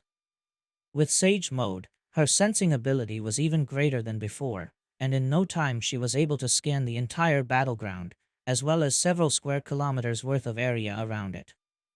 Her analysis done, she shook her head. I tried to locate a source of chakra similar to that monster, but I didn't find any, Karen explained. That thing appeared on its own. Well, that's a relief. But let not drop our guards, it could be a trap, Niji reminded them. We need to fetch Tsunade-sama. I'm sure she'll be able to deal with this monster in no time, Tenten suggested. I don't think that's going to be an option, Karen replied. I'm sensing her right now. She doesn't seem to be close to done with Nagato. By the time she's done, Kami knows how much death and destruction that thing can cause. Well, it's a good thing we have you, Karen-san, Lee said, smiling. Yeah, it's a good— Wait, what? She asked, turning at him in puzzlement, and a little dread. Why do you say that? You're a sage, right? You must now possess a power beyond any normal ninja. Thanks to Sage Mode, Naruto was able to defeat the fourth Mizukage in pain. I'm sure you'll be able to beat that creature, Lee said, sounding naively encouraging. Karen looked at the incoming monster and grimaced. Even with Sage Mode, she doubted she could beat such a powerful foe. She then felt a hand being placed on her shoulder. What my teammate failed to tell you is that, while we hope your new power will be instrumental in bringing that creature down, we will fight alongside you, Niji's voice reassured. Nobody expects you to go against that thing alone. Karen looked at her boyfriend, nodded and smiled, her confidence restored a little. Alright, let's go then. Okuninushi. Fugaku Uchiha's body rippled and flickered briefly in a surreal way, before dashing forward, delivering an horizontal wide swipe with his katana at his two sons. The four negative afterimages going after him mimicked his move, but delivered the swing from different angles and positions, resulting in a storm of brutal swipes that the Uchiha brother were barely able to block. So that's Okuninushi, Sasuke said, as he thought in a way to counter Sua's powerful ability. Shursui wasn't exaggerating, it turns normal attacks into deadly blows. Shursui? How does he know about this jutsu? Fugaku asked, confused. However, the answer soon popped in his mind. Wait, Asuma told me Danzo had looted my eyes. I presume Shursui fought against him. Yes, Guy and Shursui fought against him, and used such ability to great effect, Itachi explained. Did they defeat the bastard? Fugaku asked. Danzo is indeed dead, if that's what you want to know, Itachi replied. Too bad they didn't find a way to overcome that jutsu. Fugaku was about to say something, when his expression went from angry to worried and surprised. Itachi, Sasuke, watch out. Fugaku warned, as his hand started to fly through hand seals. Fire release, Great Fireball Jutsu. Fugaku exhaled a fireball at the Uchiha brothers, which dodged it by quickly sidestepping in opposite directions. However, the afterimages also exhaled more fireballs at them, forcing the two younger Uchiha into the run. Sasuke hid behind a tree, while Itachi used a nearby boulder as cover. Explosions reverberated around them as fire spread among the forest. Itachi! Sasuke yelled, as he started to make hand seals. Let's end this fight the same way we defeated the guy with the plasma release. Fire release, Burning Edge. Lightning release, Thunder Blade. Sasuke unsheathed his katana and shoto at the same time, the former being covered in flames, the latter crackling with electricity. He then jumped out of his hiding spot and dashed towards Fugaku. Sasuke, no. Wait! Itachi cried. But Sasuke was already charging headfirst towards his undead father. Fugaku merely made more hand seals. Fire release, Greater Fire Wave. Fugaku and his afterimages exhaled conical streams of fire from their mouths, which quickly merged with each other, forming an advancing wall of flames, charring the earth below, quickly engulfed Sasuke between the flames. Sasuke! Itachi yelled, trying to Frenchily find his brother. Much to Itachi's relief, when the flames died down there was a burned log where Sasuke had been. And Sasuke was now behind Fugaku, ready to strike his back with two elemental weapons. However, two of Fugaku's afterimages turned around and parried the attacks just in time, before a third one tried to strike the youngest Uchiha. Sasuke, however, was able to dodge it and jump backwards. Nice one, son. You managed to slip past my guard and attack me from behind. And using two elements at once isn't something people without the proper bloodline limit are able to do, Fugaku praised. You certainly grew into a very skilled and powerful ninja. I wish I was able to see your potential before. Would seeing my potential would have changed your mind regarding your idiotic insurrection? Sasuke sneered at him, his Sharingan flashing with anger. Fugaku visibly saddened. No. I don't think it would have. I was blind back then. There was a time in which there was nothing I would have wanted more than finally being acknowledged by you, father. Being worthy of the name Uchiha, Sasuke said, tightly gripping his weapons. But now, even being the best of the Uchiha means nothing. Whirring noises alerted Fugaku of the shuriken flying at him. The former Uchiha patriarch easily deflected them with the help of his afterimages. Sasuke saw the perfect opportunity to attack. Double elemental release, plasma beam. Crossing his flaming katana with his electric shoto, Sasuke fired a beam of flames coated in electricity at Fugaku. The Uchiha father jumped away, and the beam hit the spot where he was standing, resulting in a large explosion. Even if he managed to avoid said explosion, 2 of his afterimages were destroyed in it. Good job, Sasuke. If what Shursui told me also applies here, it will take him some time to replace the lost afterimages. Itachi said, as he moved to attack as well. Meaning that now's the time to strike. I'm afraid you won't have the chance, Fugaku said, as he was surrounded by a large black spectral ribcage, which expanded into the upper half of a large skeleton, followed by said skeleton being covered in muscle, then skin, and lastly an armor of smom kind. 2 blades appeared on each the chakra construct's hands. Susanoo already? Well, I wasn't expecting this to be easy, Itachi said, as he replied in kind, his red Susanoo forming around him. He did notice, however, that Sasuke hadn't activated his. Sasuke? I'm okay, just give me a second. Sasuke replied, sounding doubtful, flinching as his purple Susanoo started to form. He hasn't overcome the visions yet, Itachi realized. But sadly, we don't have the luxury to fall back on other jutsu. The few things that can beat a Susanoo is another Susanoo. Please Sasuke, stay strong. This will end soon, I promise. As the green colossus advanced, allied ninjas fled from it, lest them be cruised under the wood giant. Unfortunately, some of them weren't fast enough and were trampled by the wooden construct, as well as many white Zetsu clones. Though, while some ninjas fled, others tried to slow down the gigantic monster with their elemental ninjutsu. Fire release, Great Dragon Fire. Water release, Water Wall. Lightning release, Thunder Spear. Fire bolts, powerful water blasts, lightning bolts, boulders and blades of wind flew towards the wooden giant, chipping away small bits and pieces of its body, but so far it didn't appear to make much damage to its body. The creature seemed to notice the ninjas below it, as it looked down in them. Despite its expressionless face, everybody felt prey to a feeling of overwhelming dread. Feeling that was amplified 100-fold when the wood giant raised a hand, and clenched its fingers into a fist, and brought it down at a deceptively fast speed.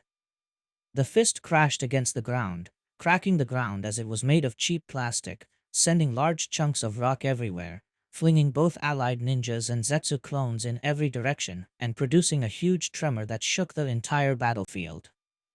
The only ninja close enough to the monster unaffected by such destructive display of strength was flying above it, watching in shock and some horror the display. So that's Hashirama's wood golem, Kuratsuchi said, glaring at the monster. So powerful, Hashirama only summoned it against his greatest foes. Not even the second Tsuchikage was able to beat it. Still, I can't back up from this fight. I might be one of the few people here who can match that beast's power, she said, as she started making hand seals. Dust release, atomic dismantling jutsu. Kuratsuchi clapped her hands together, and brought them apart, creating a transparent energy cube with a core of white light. She thrust her hands forward, sending the cube towards the green giant. The wood golem, however, noticed Kuratsuchi's attack, as the serpentine dragon wrapped around its body moved towards the incoming attack, and opened its jaws, releasing a blaze of strange greenish-yellow flames, prematurely detonating the attack. It then lunged upwards, trying to catch the Tsuchikage between its jaws, making the young Kage to fly upwards in order to avoid it. Shit! That thing has more tricks than mere size and strength. Kuratsuchi cursed. Taking advantage of the giant golem focusing on Kuratsuchi, the ninjas from down below launched another barrage of elemental attacks, causing some superficial damage to the beast, which showed no reaction. At first at least, given that he prepared another devastating attack as it raised its fist again. All humans present paled at what was going to happen. Oh fuck. I need to stop it before he causes another massacre, Kuratsuchi said, as her hands blurred through hand seals while diving at the monster. Earth release, weighted boulder jutsu. Once again, the serpent dragon tried to trap her between its jaws the moment it got close, but Kuratsuchi already expected this and was able to expertly dodge it.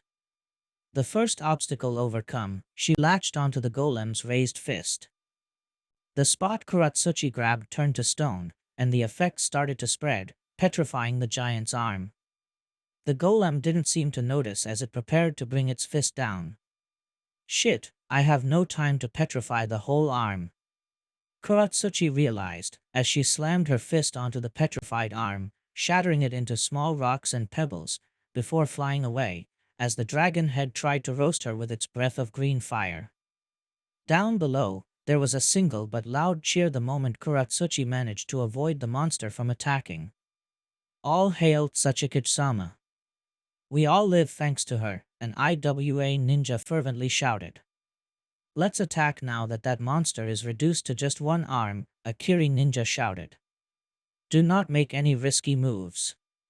That thing might have lost one arm, but it's far from harmless, Asuna ninja advised. That moment, the earth started to shake as the wood golem began to move.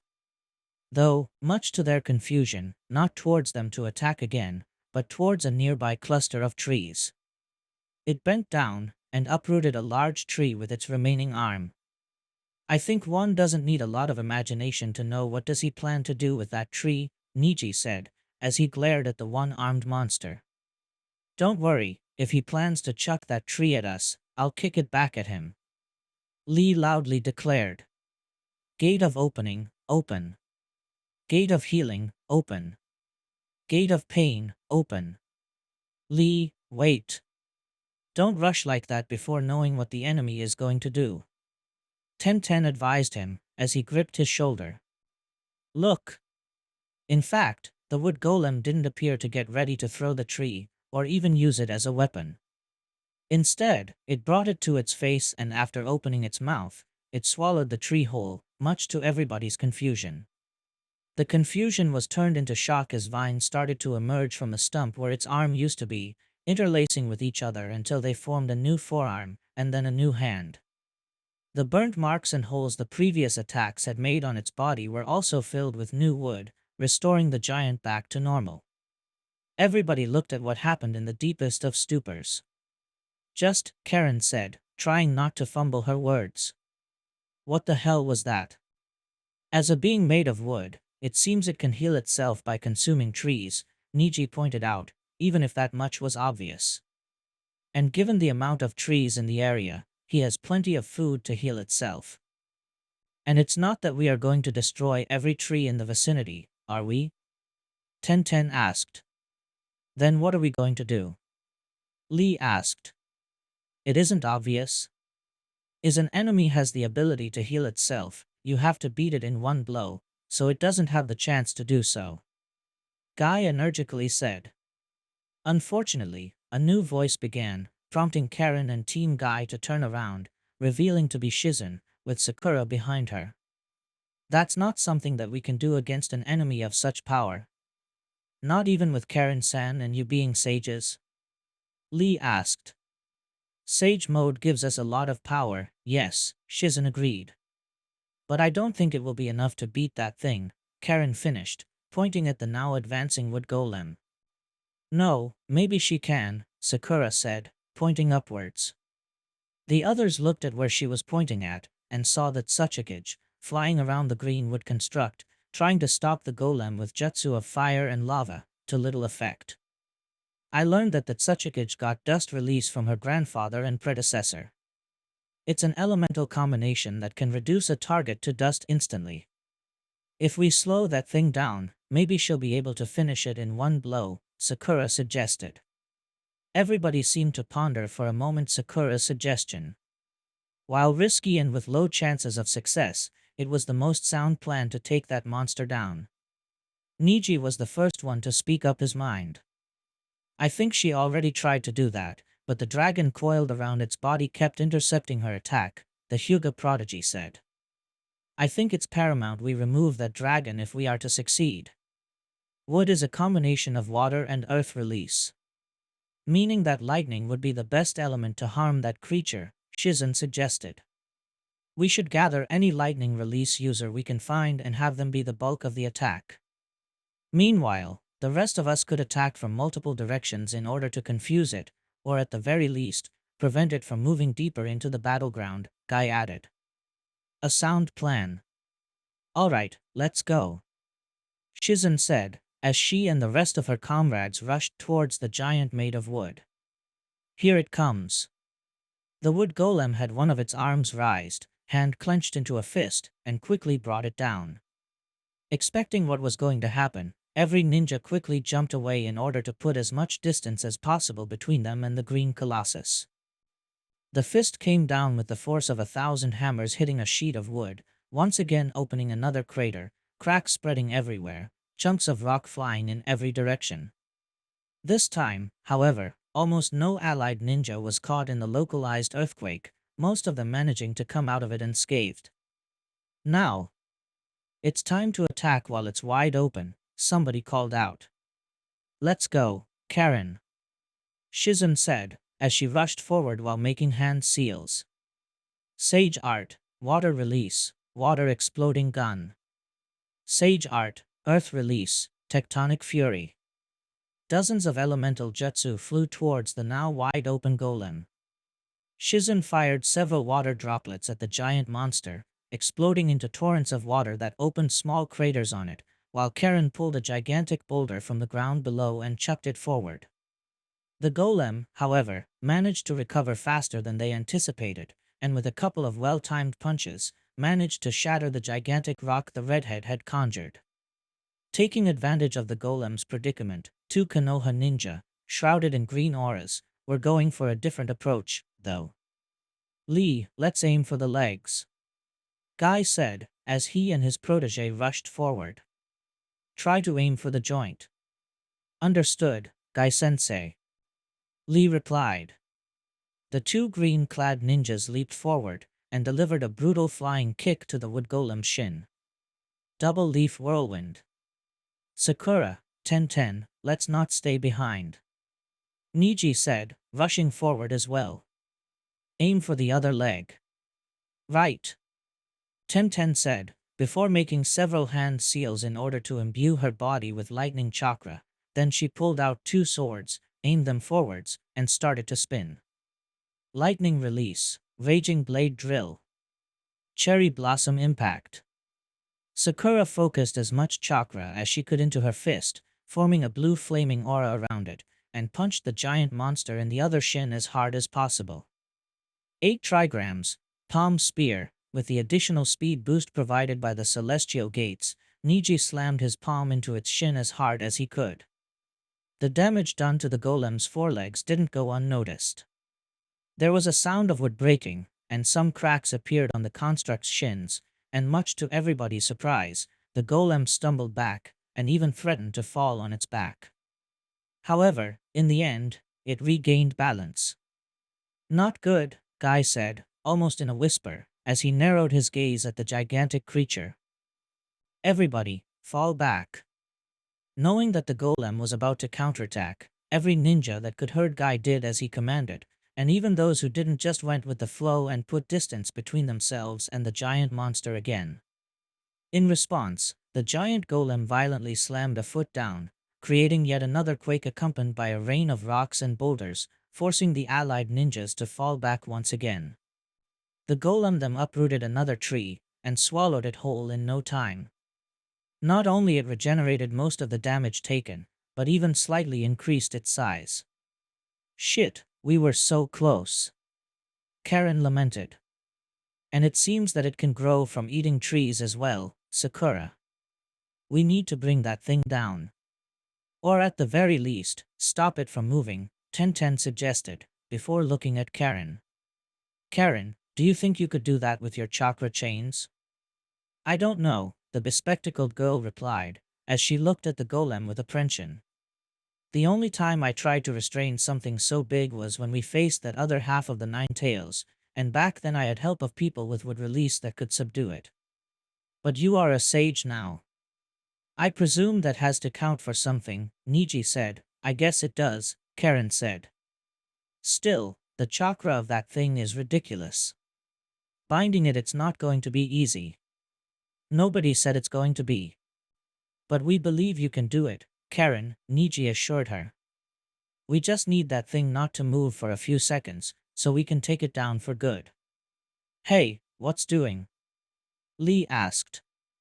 Everybody looked at their giant enemy, and much to their shock, it started making hand seals. The hell? That thing can use ninjutsu.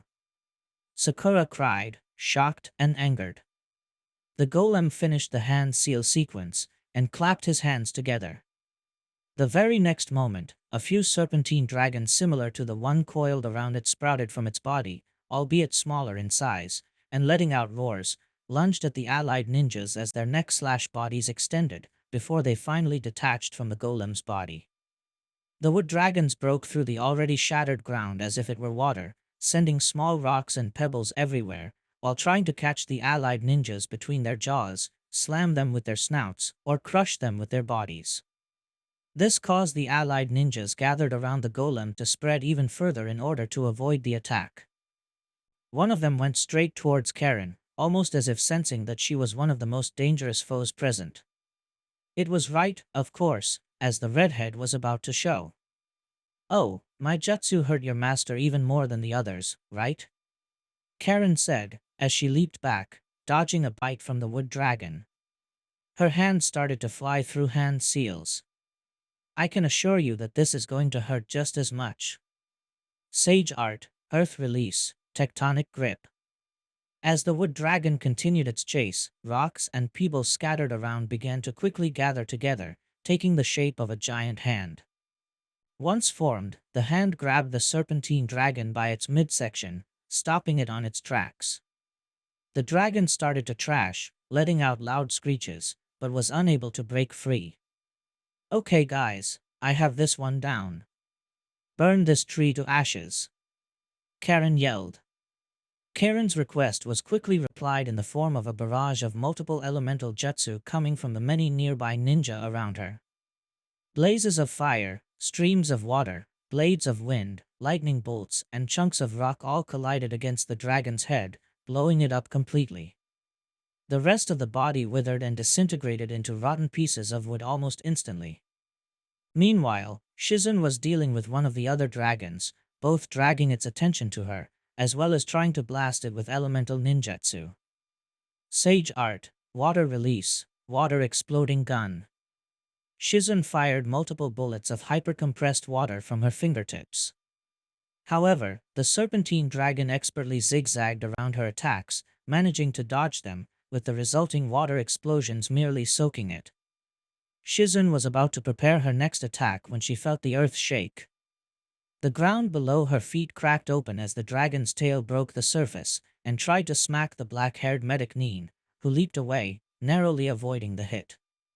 It hid its tail underground in order to catch me off guard. Even if they're merely wood constructs, these things have a mind of their own, Shizun noticed, before her feet touched the ground once again. The dragon tried to smash Shizun under its tail again. That won't work a second time. Despite its superficial intelligence, the wood dragon wasn't aware that Shizun's Sage Mode granted her enough strength to catch its tail just before it could hit her. Shizun then gathered all her strength, and hurled the dragon back at the wood golem. Go back to your daddy, the black-haired sage yelled. Sadly, her aim wasn't as good as she was hoping, and missed the golem by a large margin. The wood dragon crashed against a nearby tree, which was toppled down by the impact. Fortunately, the impact was strong enough to break the serpentine creature in several pieces. Despite the fact that two of its serpentine dragons had been destroyed, the others managed to keep the rest of the allied ninjas busy, and taking advantage of their predicament, the wood golem advanced once again, the ground shaking with each of its steps. Even with the remaining wood dragons, the rest of the ninjas fell back. That's it, the rest -1. Karen stood there, defiantly staring at the incoming colossus. Though aside from determination, her face also appeared to be pensive, as if coming up with an idea. Karen? Sakura asked, upon seeing that the redhead didn't move. Karen, what are you doing? Come on, we need to get away from that thing. I have an idea, Karen said, her eyes fixed onto the approaching giant. It's kind of risky, but if it works, we'll have a good opportunity to destroy that thing in one hit. What? What idea, Ichiwa? Wait. Sakura yelled, hurrying after Karen, who started to sprint towards the golem. What are you doing? Are you insane? You don't have to follow me. Karen replied. Though I could use a bit of your help doing this. Sakura, Karen. What are you two doing? Shizun yelled. She was going after them, but unfortunately another wood serpent got in her way. Damn it. As Karen and Sakura ran, the earth shook more and more violently with each step the golem took, no doubt the tremors being worse because they were getting close to it. Though Sakura could observe that the footsteps of the wooden construct were becoming deliberately heavier. Karen, I think that thing noticed us, and it's trying to stop us. Sakura warned the redhead. What makes you think that? Karen asked. The golem delivered another stomp, this one with enough force to crack the earth even further, and send a rain of boulders and rocks towards the incoming kunoichi. The two of them managed to nimbly dodge the incoming chunks of rock, and use their chakra-enhanced strength to destroy those they were unable to dodge. Well, that wasn't as bad as I thought, Sakura said. Huh. That's the best you have, you oversized vegetable doll. Karen taunted. It seemed the golem heard the two kunoichi, because the next stomp carried much more power. It produced a shockwave that spread outwards in a circle, tearing the ground apart, sending the two kunoichi flying into the air. WHOA, the two of them said at the same time. Regain your balance. We're almost there. We can't let this thing stop us. Karen said, as she managed to land on her feet on the unstable land. She then jumped from one flying chunk of rock from another, followed by Sakura. I still don't know what the hell do you plan to do? Sakura protested, following the redhead. You'll see shortly. Almost there. Karen said, her feet touching the ground again. Now rush forward and don't stop. Karen. We're getting close to that thing's feet. Sakura urged, panic seeping through her voice. I know. Use a mud jutsu to make sure it doesn't stomp the ground again. Karen told her. Even if she wasn't sure of the plan, Sakura started to make hand seals. I'll need to put quite a lot of chakra into it to trap that thing. And even then, it won't last for long. I only need a few seconds. If you can buy me that, I can do the rest myself. Karen said. Sakura reluctantly nodded, finished her seal sequence, and slammed both palms into the ground. Earth release, mud trap. Earth release, crushing avalanche. That moment, the ground between the golem's feet turned into mud. A tiny patch at first, but it quickly spread outwards, forming a large brea pit, deep enough for the golem to sink its feet into. It tried to break out of the trap, but the mud restrained its movement. Sakura's second jutsu manifested in a series of large rocks appearing above the pit of mud and falling onto it, creating a pathway that Karen could use to cross without being trapped. Well done, Sakura. Now get over here. Karen told her, as she rushed under the golem's legs, hopping from one rock to the other, until she reached the other side. And once she was at an appropriate distance, she made her move. Adamantine sealing chains. Multiple chakra chains shoot from Karen's chest, guts, arms, and hands, small at first, but growing in size as they moved towards the golem.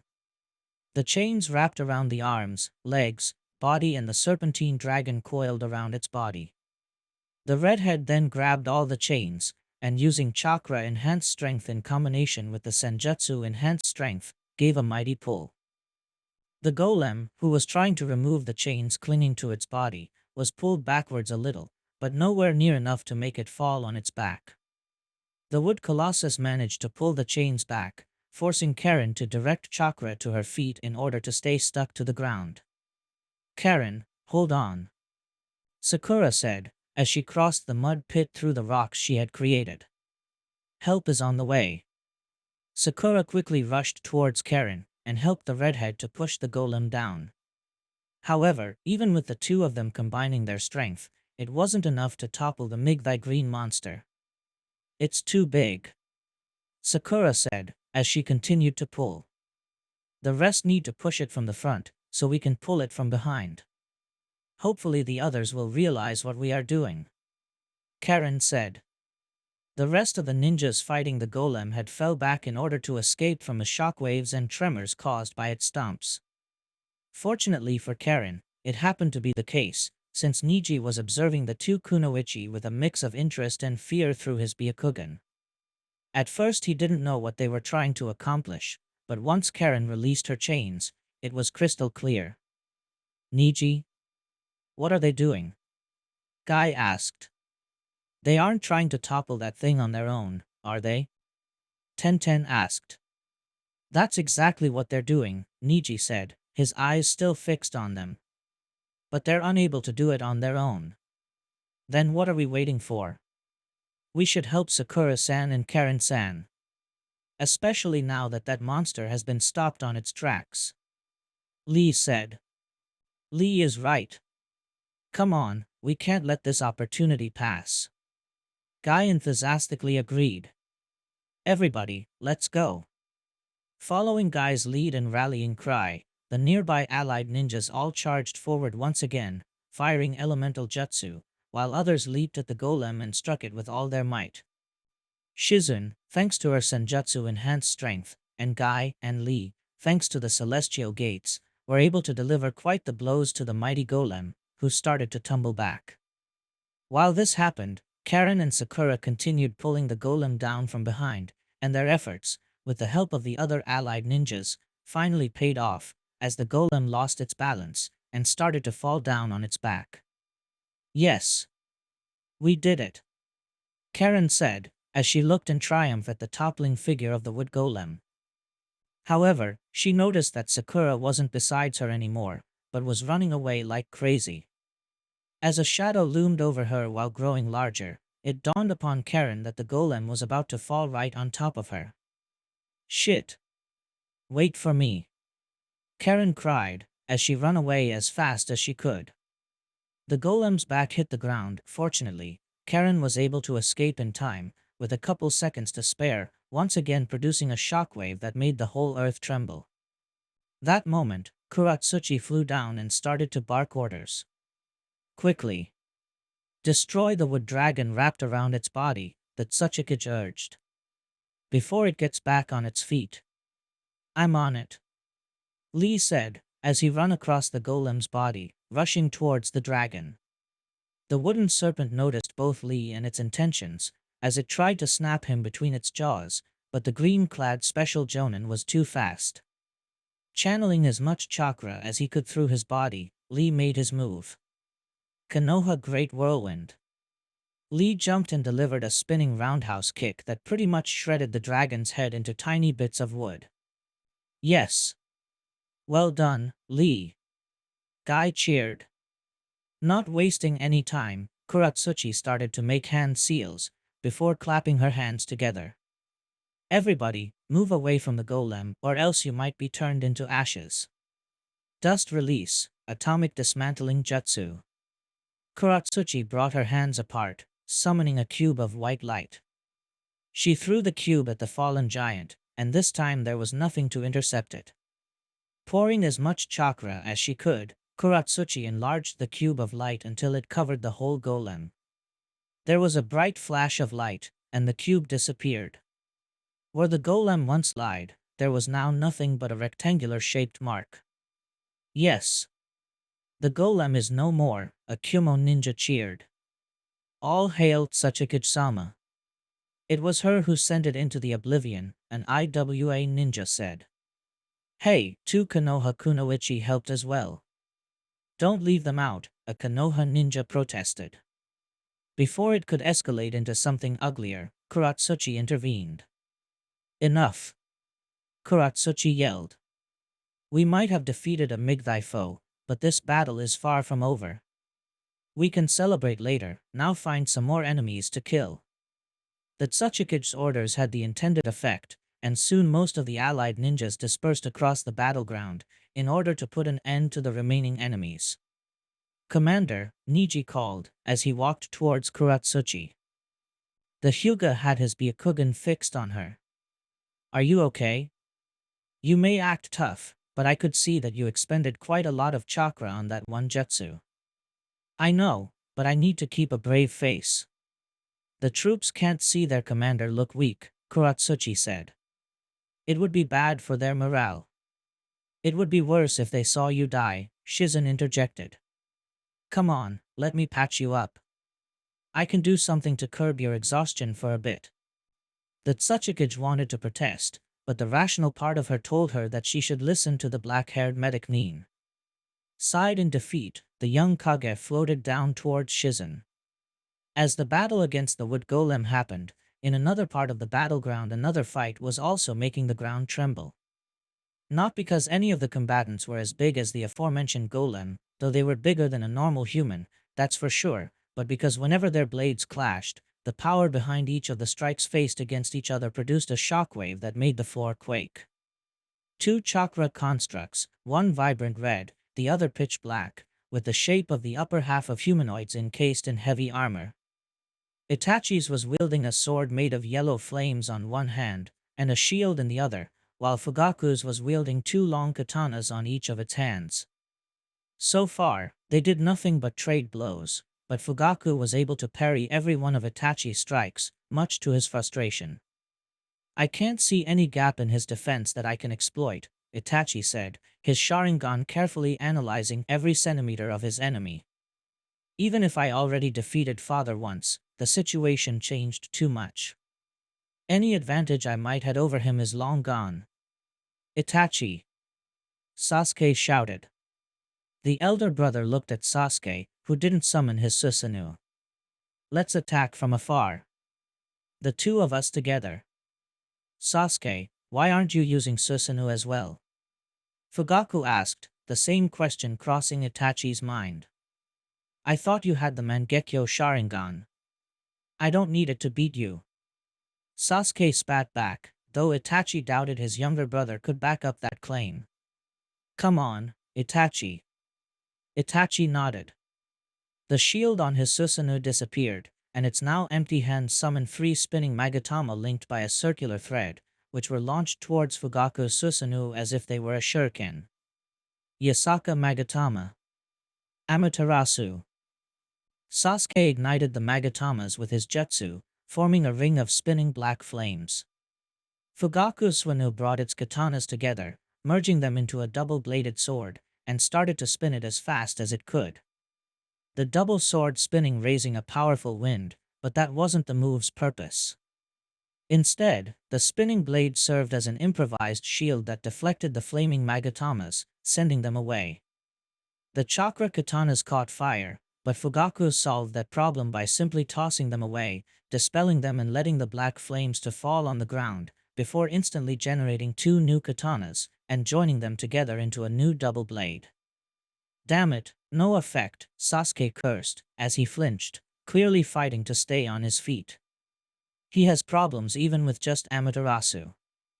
No wonder he refuses to use Susanoo, Itachi noted, as he worriedly looked at his brother. Sasuke, are you okay? Don't worry about me. Focus on the enemy in front of us. Sasuke snapped. Sasuke wasn't merely trying to distract Itachi from his issues, as Fugaku was preparing to attack. The black Susanoo raised its double sword above its head, and started to spin it again. A powerful tornado started to form around Fugaku's Susanoo, but the Uchiha brothers doubted that once again the wind was the attack. And their assumptions turned out to be right when the black Susanoo tossed the spinning double blade at them. "Sasuke, behind me!" Itachi cried. Sasuke thankfully moved behind Itachi's Susanoo. As the spinning double blade flew towards them, raising powerful winds, Itachi quickly resummoned the Susanoo's shield on its left hand and put it between itself and Fugaku, parrying the blow. The double blade continued spinning, grinding against the shield, resulting in a shower of sparks spreading everywhere. Eventually, both the shield and the double blade were sent flying away in different directions. Not even the Yada mirror was able to completely nullify an attack of such power, Itachi lamented. "This is going to dash, Itachi, watch out!" Sasuke cried. Itachi's Sharingan registered Fugaku and his Susanoo moving to close combat distance, both blades coming down from different angles for a devastating strike. The elder brother only had time to raise his sword of Tatsuka in order to parry both blows. Still, his Susanoo was unable to absorb the force behind the double strikes and was pushed backwards. "Itachi!" Sasuke repeated, before turning his eyes towards Fugaku. The youngest Uchiha formed hand seals as fast as he could before unsealing a Fuma shuriken, which was instantly imbued with both electricity and fire. He tossed the shuriken at the enemy Susanoo, while making more hand seals. Double elemental release, Plasma Shadow Clone Shuriken Jutsu. The flying star of steel, fire and lightning replicated itself a dozenfold, just before they all crashed against the black and red Susanoo, resulting in several explosions of fire and electricity. Sasuke was hoping that all the chakra he had spent on that jutsu was worth it, but when the smoke dispelled, he was disappointed to find that the damage done was lesser than what he expected. Fugaku's Susanoo had some missing chinks of armor, but that was about it. "An impressive attack, son," Fugaku praised. "The last time I saw you, you were barely able to use the clan's signature jutsu. Yet now you're able to use two elements at once. Now you realize of my potential, don't you?" Sasuke bitterly replied. "One can go far when you have a willing teacher or mentor. Unfortunately, such attack won't be of help in the long run. If you expect to defeat me, you should use Susanoo," Fugaku told him. "Your brother can use it, why can't you? This has to be a joke. Even in death, you can't help but compare me to him," Sasuke replied, his eyes flaring with anger. "It is not my intention to put you down, but in this situation, it's inevitable," Fugaku began, his stare hardening. "If you can't use Susanoo, then you can't help your brother. Worse, not only you aren't helping him, but you're forcing him to protect you while he fights me. You're nothing but a distraction to him. Shut up." Sasuke roared, a purple aura flaring around his body, followed by his Susanoo forming and taking shape. "This is bad." Father's words only made Sasuke even more unbalanced.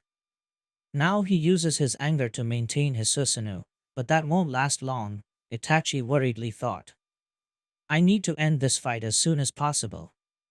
Itachi poured more chakra into his own Susanoo. Itachi started to float as his Susanoo's lower half developed, first the bones of two legs, followed by muscle and skin, and finally armor. Fugaku, however, showed that his skill with Susanoo was at least on par with his eldest son's, and Fugaku's Susanoo also reached the full armored humanoid stage. Sasuke's Susanoo didn't reach that stage. "So, it's going to be you and me, son," Fugaku bitterly said, as a memory came to his mind. "Like our last encounter. And just like in our last encounter, I shall be the one to come out on top," Itachi said, as his Susanoo stomped forward.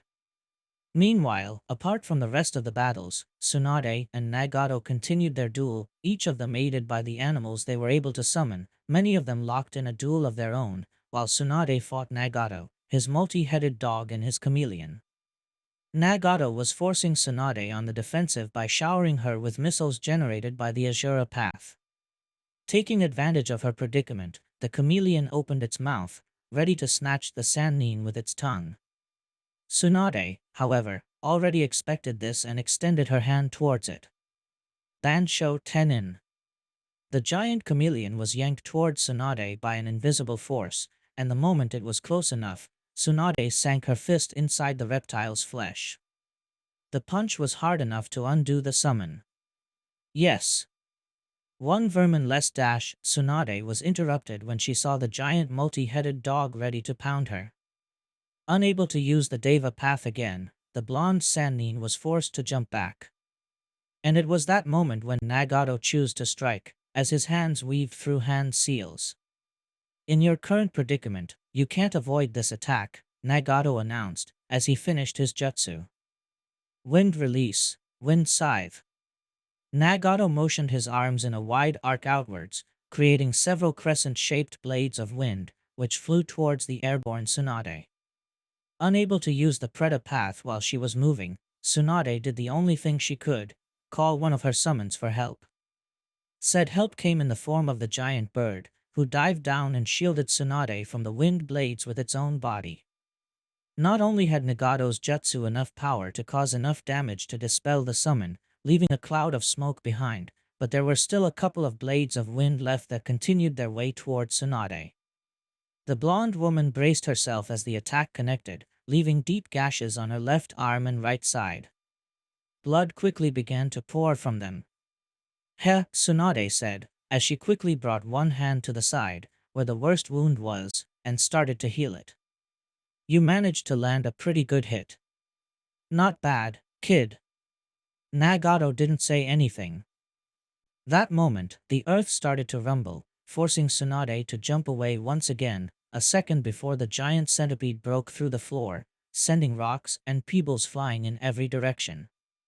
As famed as a medic you are, you won't have the time to heal your wounds, Nagato said, sounding like he was warning her. Kid, one doesn't get to be the best medic who ever lived if I was unable to heal myself while fighting, Tsunade retorted, sounding almost offended, as her feet touched the ground, her healing uninterrupted. There's more to being a medic than mere medical knowledge. Let's hope you can back up those words with actions, Nagato said, remaining still. That moment, both the centipede and multi-headed dog rushed her. Fortunately, she could sense that her lobster had defeated Nagato's giant panda, unsummoning it. She mentally ordered the lobster to come to her and help her deal with the animals harassing her. Unfortunately, lobsters weren't exactly known for their speed on land, and it wasn't close to her. The first one to attack was the centipede, who slammed its head against Tsunade. She almost felt her body jumping away on her own, but she realized that was what the enemy was expecting, and instead of dodging it, she stopped healing herself and took the attack head-on, grabbing the centipede by its mandibles. The dog then moved to attack the apparently defenseless Tsunade. Apparently being the key word, as with a mighty heave, Tsunade hurled the giant arthropod against the large canid, sending the two of them rolling aside. Tsunade wasted no time and continued healing her injured side, and that moment, she could feel the rhino she had summoned being destroyed by Nagato. Shit, there goes another of my animals. Guess Nagato decided to focus on them while I'm busy, so he can overwhelm me with numbers, Tsunade thought, realizing the redhead's plan.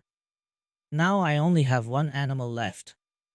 Speaking of which, the giant lobster finally managed to reach her position. And just in time, as the centipede and the multi-headed dog were back on their feet, and ready to attack again.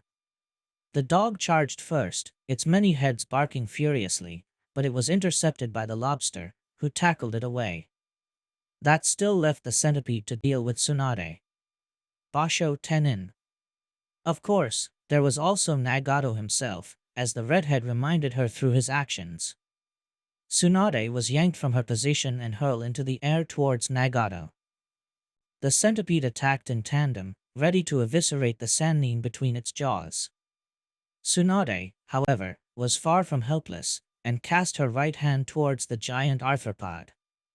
Shinra Tensei. The gravitational push not only hurled the giant centipede back, but it also propelled Tsunade backwards, away from Nagato and the rest of his beasts. Nagato, however, wasn't going to give Tsunade any time to breathe, and his hands quickly flew through hand seals. Water release, wild water wave. Nagato expelled a huge conical-shaped torrent of water from his mouth at the still airborne Tsunade. The slug princess, however, wasn't impressed. "I saw what you were doing there, but it won't work this time," Tsunade said, just as she landed with a loud boom, the ground cracking beneath her high-heeled shoes, seconds before being engulfed by the incoming torrent. She raised a single hand forward, which started to glow with a white light. Gakido. Through the power of the Preta path, Tsunade absorbed the water jutsu, converting it back to pure chakra and adding it to her own reserves. "Not bad, kid, but you miscalculated," Tsunade gloated. "I can assure you, I did not," Nagato calmly replied. That moment, Tsunade felt the earth rumble. Her one visible eye widened upon seeing the giant ox charging towards her, while letting out a loud bellow. Tsunade panicked, as she was still absorbing Nagato's jutsu, and thus couldn't move. She tried to absorb it as fast as she could, and finished just when the ox was on top of her. Tsunade jumped back to avoid being gored by the giant beast's horns, and even if she was able to dodge the horns, she was hit by one of the animal's legs, which sent her flying, until she crashed against a tree, who promptly snapped in two. Fortunately, despite her age, the slug Sannin was resilient enough to withstand such a powerful hit. She could felt a couple broken ribs, though. "Oh boy, this is going to hurt so bad tomorrow," Tsunade lamented, as she started to heal herself as fast as she could. And to make matter worse, she felt the last of her Rinnegan summons being defeated by Nagato and the rest of his animals. Tsunade was now alone while Nagato still had the multi-headed dog, the centipede, and the ox. "Well, shit. Tsunade," Nagato called. "Even with the Rinnegan, you're no match for me. I suggest you mimic the same thing the Rakage did, and run away before I take your life.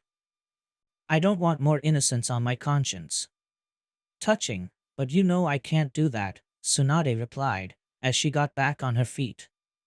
"You can't let your pride to get in the way. Orochimaru knows you have my other Rinnegan, and wants it for himself," Nagato said, sounding more worried. "Obito already has the other Rinnegan, you can't let this one fall in the wrong hands. Let me assure you that your concerns have been taken into account, and that no Akatsuki lackey, either willing or unwilling, will take this eye from my socket," Tsunade replied. If she could keep him talking, she could buy more time to heal herself. "Plus, I'm the only one capable of taking you down. You're too dangerous to let other people join this fight. You shouldn't be afraid to risk the lives of your comrades for the sake of defeating me," Nagato insisted.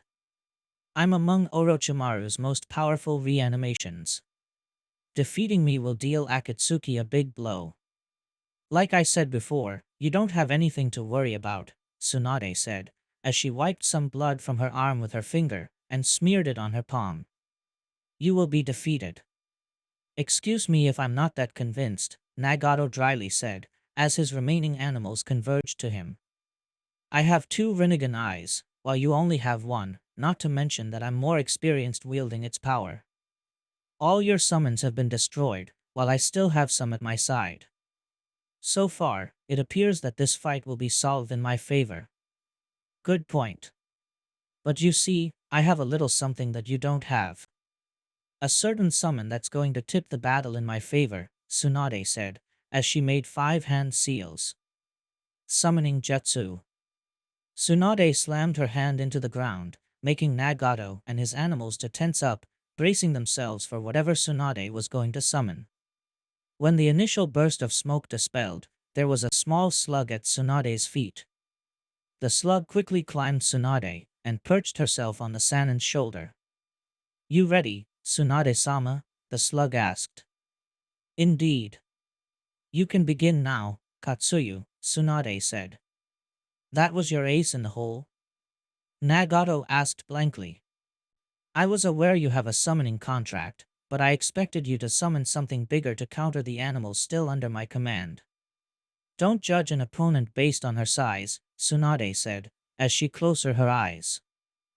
That moment, blue marks appeared around her eyes, and when she opened them, they were golden instead of their usual hazel. or else you might get a nasty surprise. Tsunade quickly dashed towards Nagato, but the redhead reacted just in time, raising a hand towards her. Shinra Tensei. Tsunade was once again blown away by an invisible force, though unlike the other times, it did little harm to her. Meanwhile, Nagato jumped backwards while ordering his beasts to attack her at once. So, you have Sage Mode. Given that Jiraiya-sensei and Naruto had it, it shouldn't be a surprise, Nagato commented. Of course. I wasn't going to be the only one in my family to be left out, Tsunade said, as she regained balance, eyeing the giant animals charging at her. Good. That might give you an edge against me. After all, it was what allowed Naruto to beat me, Nagato said, looking now a little more hopeful.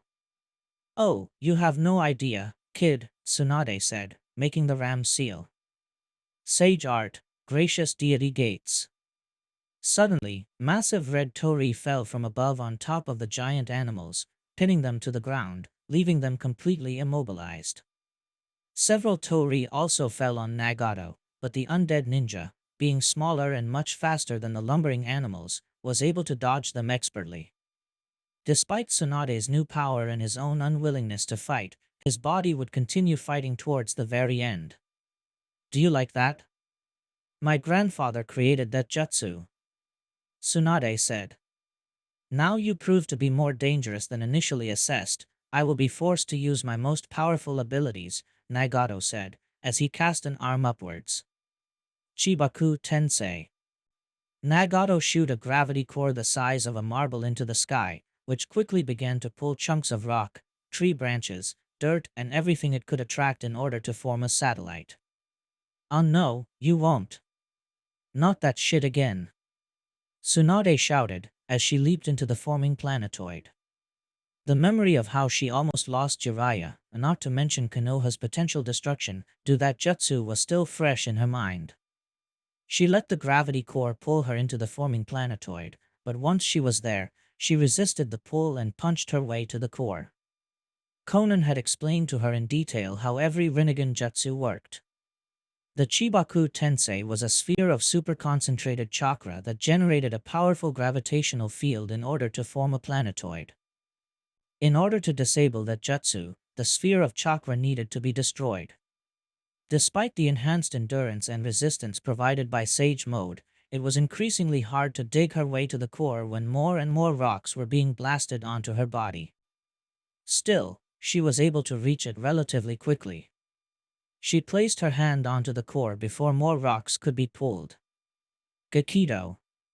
Using the Preta path, Tsunade absorbed the gravity core, disabling the jutsu. The rocks that had been gathered to form the satellite quickly fell to the ground. Rather than fall, though, Tsunade took advantage of her position in order to leap at Nagato, who once again raised a hand to defend himself. Shinra Tensei. Tsunade was once again blasted backwards.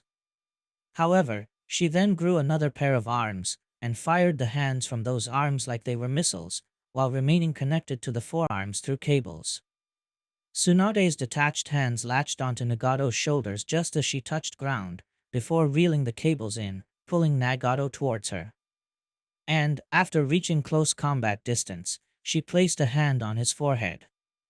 Don't worry, kid, this will be over soon, Tsunade empathically said. Nagato didn't say anything, he merely smiled. Ninjendo. Tsunade pulled Nagato's soul out of his artificial body, and let it return to the afterlife, where it belonged. Without a soul, Nagato's body quickly crumbled into a pile of dust and paper bits, revealing the corpse of the unfortunate Visitum Orochimaru had used to revive the redhead. The blonde Sannin let out a sigh of relief. Okay, one less headache, she said to no one in particular. She turned around, and ran back towards the bulk of the battle. Time to put an end to this.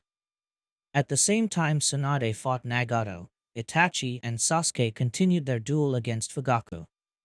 Or more specifically, Itachi and Fugaku fought each other within their respective Susanoo, while Sasuke watched impotently. Itachi had proved in the past to be a superior swordsman to his father, and he believed that that would translate to the fight between Susanoo, only to find out how wrong he was. He didn't know why, but suspected that the fact that Fugaku was a remotely controlled reanimation had something to do with it, but Fugaku's Susanoo moved much faster than Itachi's, and its blows were delivered with far more dexterity, attacking with quick, wide swings that were difficult to parry and pushed Itachi's Susanoo back. Fueled by rage, Sasuke managed to bring his Susanoo to its armored form, but was unable to reach the full form. Still, deciding that it was better than nothing. A purple chakra bow appeared between the Susanoo's hands, and fired multiple arrows at Fugaku's Susanoo. But much to Sasuke's frustration, the black Susanoo parried them expertly with its double sword, almost making it appear as if it wasn't even paying attention to Sasuke. In a certain manner, it wasn't. Damn it! Sasuke cursed, as his Susanoo wavered, his rage no longer being able to sustain the chakra construct, as the anguish and despair he felt over the idea of accidentally killing Naruto washed over his being, making him fall to his knees. It's no good, I can't use the Mangekyo Sharingan, and without it, I can't help Itachi. Useless. Useless, he shouted, slamming his fists against the ground. He raised his gaze, and saw, unsurprisingly, Itachi being pushed back even further by Fugaku. This seemed to snap Sasuke from his brief pity party and return to his sense. No, there's no time to whine. Mangekyo Sharingan or not, I need to find a way to help Itachi, Sasuke said, as he got back to his feet and ran towards the two chakra giants. Or else father's going to kill him. Itachi's Susanoo was struggling more and more against Fugaku's vicious attacks. Even if Sasuke couldn't harm Fugaku directly, if he could provide some distraction, it would buy his brother some seconds to breathe. His hands flew through seals. Fire release, Great Fireball Jutsu. Sasuke breathed a fireball towards Fugaku's Susanoo, which had its back turned on him. The fireball hit its mark, but it didn't appear to cause enough damage. Undeterred, Sasuke breathed more fireballs, all of them hitting its mark. This time, they had the intended effect, as the black and red Susanoo turned around, its ugly visage focused on the youngest Uchiha. Sasuke, what are you doing? Fugaku called. Get away from here. Shut up, father. Sasuke yelled back. I will help Itachi no matter what. Sasuke didn't stop, and continued shooting fireballs at him. This time, Fugaku's Susanoo either moved aside to dodge them, flying into the sky until they were no longer seen, or blocked them with his double-bladed sword, as it stomped towards him. However, the youngest Uchiha had already accomplished what he set to do. Fugaku was no longer focused on Itachi, which gave him some much-needed time to regain his force, and launch a surprise attack from Fugaku's back. However, much to his shock, Fugaku's black Susanoo sidestepped, allowing Itachi's red Susanoo to stumble forward, before the former delivered a brutal kick to the later, making Itachi's Susanoo fall to the side. That was careless on your part, Itachi, Fugaku said, sounding half disappointed and half worried. Itachi! Sasuke yelled, as he rushed towards his fallen Susanoo. Unfortunately for Sasuke, Fugaku didn't forget about him. Sasuke, run! Fugaku warned him. He winded up the arm holding his double blade, before he tossed it at Sasuke. The youngest Uchiha could do nothing but stare at his incoming doom, his Sharingan allowing him to see the deadly blade coming at him almost in slow motion, but still not slow enough to dodge it. Then, there was a red blur, and Itachi's Susanoo suddenly appeared between Sasuke and the flying blade, parrying it with the sword of Tatsuka. Unfortunately for Itachi, his weakened Susanoo was unable to absorb the force Fugaku's double blade carried, and was blown backwards, falling on its back. Itachi! Sasuke shouted again, this time his voice sounding weaker. His eyes shifted from Itachi's wrecked Susanoo to Fugaku's incoming one. Once again, a feeling of despair took hold of his body, as an horrible realization dawned upon him. Not only he wasn't even able to provide assistance to Itachi, but his presence was a distraction, forcing his older brother to protect him and take hits aimed at Sasuke. Is this how it was going to end? After all his training, battles, experience, was this his end? Being killed along just his brother by the raised corpse of the father that neglected him? Just because he wasn't able to overcome the trauma of awakening the Mangekyo Sharingan? Rage flooded once again. Though, unfortunately, it wasn't the kind of rage one could channel into strength, for Sasuke himself was the target that rage. He hated himself for allowing this to happen. You're so focused on getting over the side effects of the Mangekyo Sharingan that you can't see the path in front of you. Take a look at what your brother and Shisui did. They overcame their trauma of the Mangekyo Sharingan not because they aimed to do that, but as a side effect of setting a different goal. Try to emulate them. Set a goal. And you'll see how in the end, you can leave that moment behind. Suddenly, Sakura's words from days ago echoed inside his head. Sakura, even if it was a bitter consolation, Sasuke was glad that his girlfriend wasn't there to see him. Not only because he didn't want her to witness his demise, but because he didn't want her to see him in such a sorry state of mind. Sorry, Sakura. I did try to follow your advice, but I was unable to, Sasuke mentally replied. Don't say your goodbyes so soon. I know it takes more than this to get rid of you, Sasuke-kun. Sakura? Is that your voice I'm hearing in my head? Sasuke replied. Or am I going insane now? I know the Mangekyo Sharingan can drive someone insane. It happened to Obito. Am I the real Sakura? That doesn't matter. What matters is what are you going to do now? It's not too late. You can still unleash the true power of your eyes, Sasuke-kun. You're not thinking clearly. No, I'm not, he admitted. Facing father again, it awakened in me feelings I thought that left behind. How cold he was towards me. How he always forced me to live under Itachi's shadow. How when he finally warmed up to me it was because he had a disagreement with Itachi. And how he led our entire family to its doom for a mad quest for power. Not the best moment to overcome the trauma of awakening the Mangekyo Sharingan. But not an impossible task either. You should have done this before, but you can still do it now. There is still time. Always the optimist. Sorry, but I don't think I can set up a goal right now, Sasuke bitterly replied. Yes. Yes, you can. Tell me, Sasuke-kun, what do you want? It isn't obvious. I want to master the Mangekyo Sharingan so I can help Itachi, and don't be a goddamn dead weight he has to risk his life to protect. Sasuke mentally shouted. No, that's not what I mean. What do you want, Sasuke-kun? What do you want to do with your life? What's your reason to be a ninja? What do you fight for?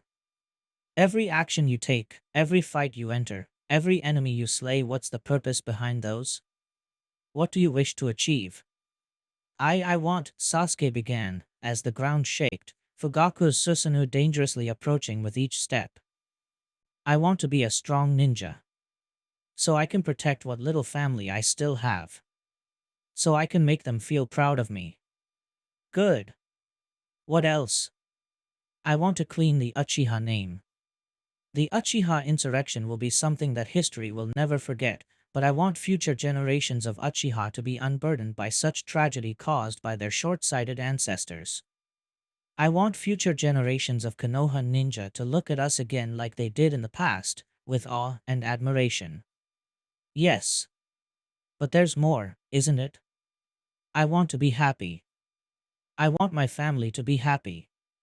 I want to see Shisui and Shizen Sensei's children to grow up into strong ninjas so they can look at them with pride.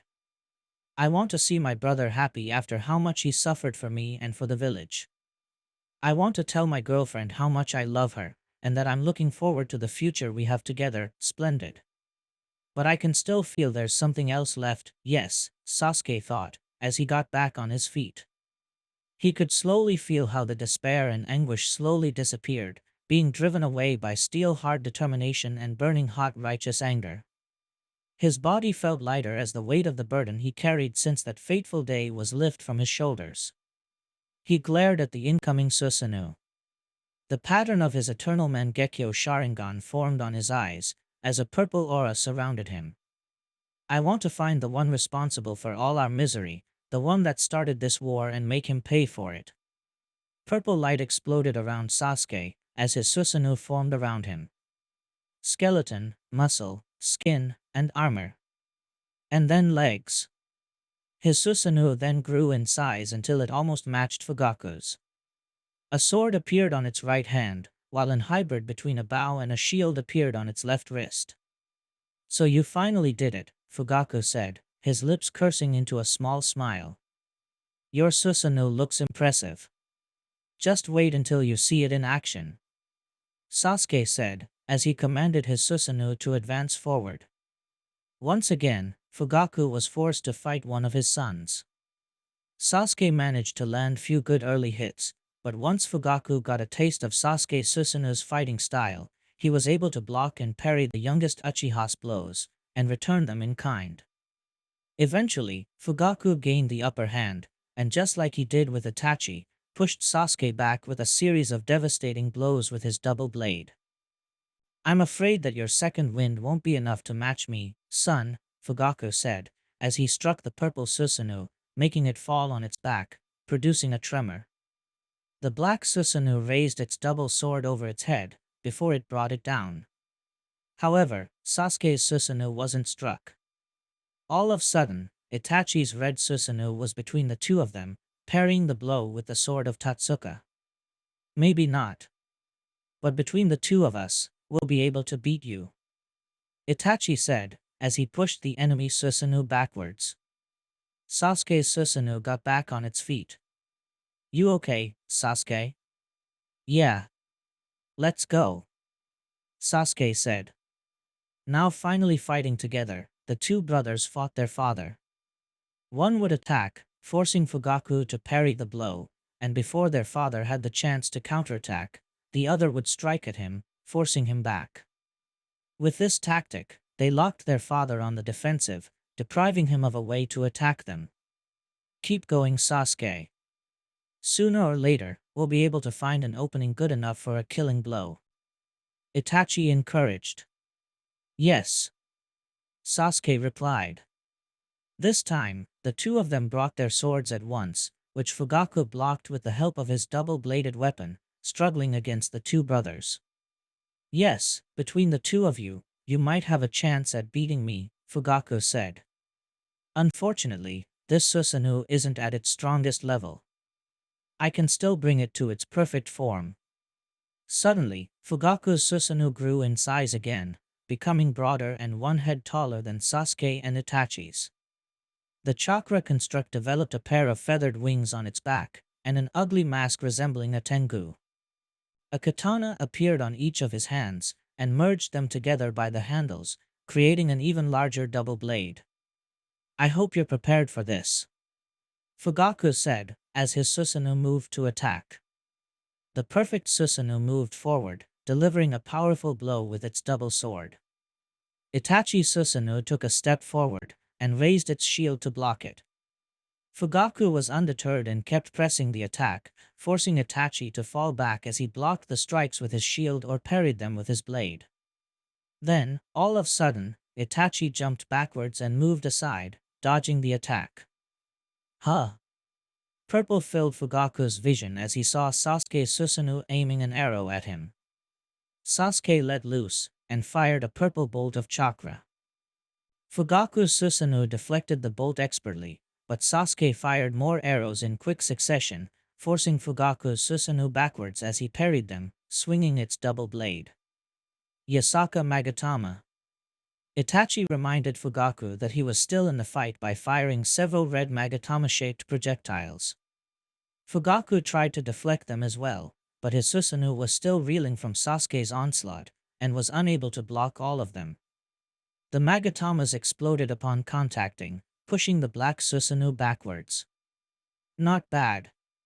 Nice teamwork there," Fugaku praised. His Susanoo managed to regain his balance, and gripping his double sword, its blade started to glow with chakra. "But watch out! You still haven't seen what this Susanoo is capable of." "Susanoo, earth-piercing heavenly blade. Fugaku's Susanoo stabbed one end of its double blade into the ground, releasing a conic underground shockwave forward, tearing apart the earth as it traveled, sending rocks and chunks of earth everywhere. Sasuke, behind me! Itachi yelled. As Sasuke hid behind his brother, Itachi channeled more chakra into his Yada mirror, which increased in size, and slammed it into the ground. The underground shockwave clashed against the shield, producing a huge explosion. However, even if the explosion managed to crack the shield, it protected the rest of Itachi's Susanoo. Sasuke, now! Itachi said. You don't have to tell me. Sasuke replied. Sasuke's Susanoo jumped from behind Itachi's, and started firing purple chakra arrows at Fugaku's Susanoo. The perfect Susanoo flapped its wings, and jumped into the sky. You won't evade me! Sasuke shouted, as he started to make hand seals.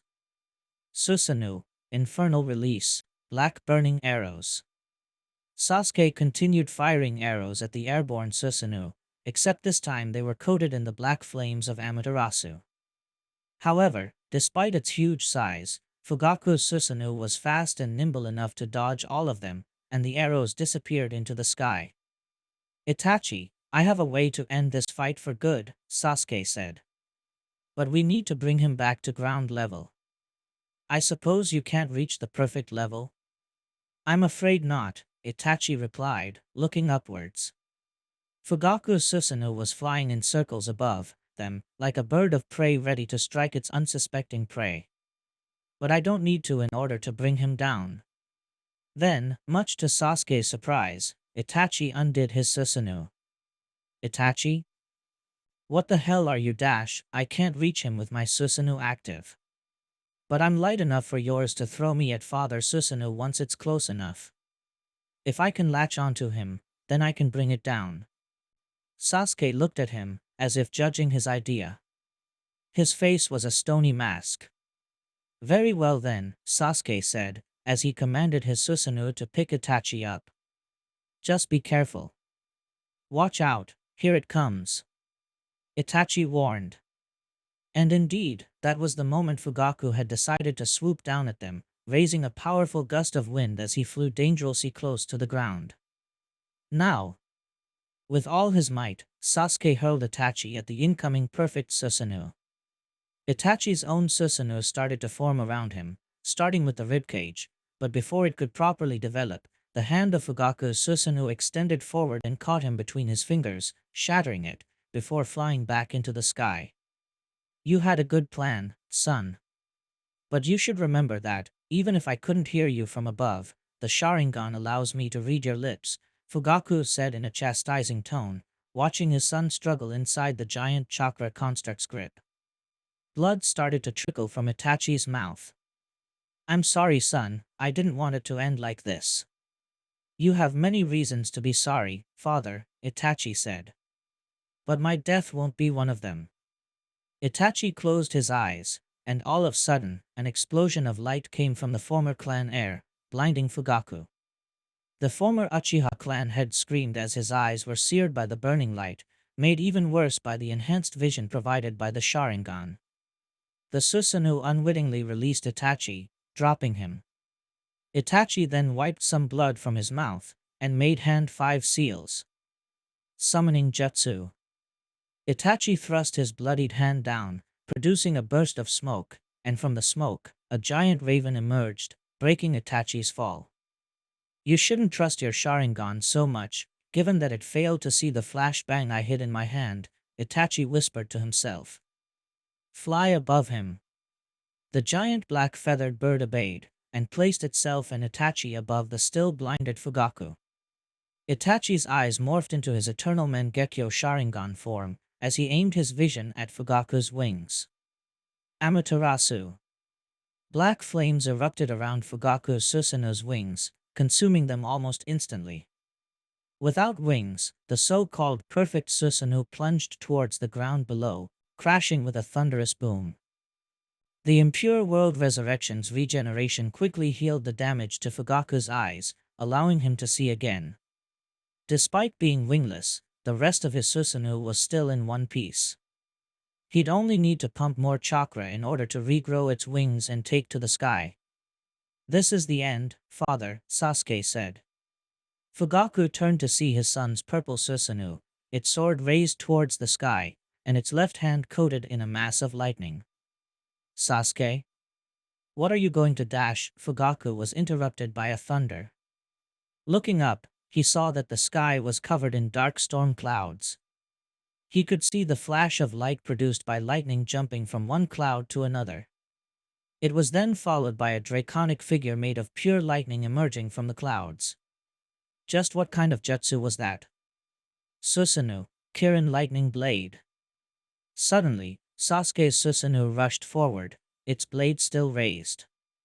A powerful lightning fell from the sky, landing on Sasuke's Susanoo's blade, acting as a lightning rod, supercharging it with electricity, before the electrical blade was brought down.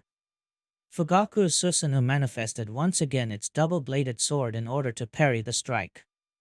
However, it proved to be useless as Sasuke's attack cut through his defense as if it was made of butter, before striking the Susanoo itself.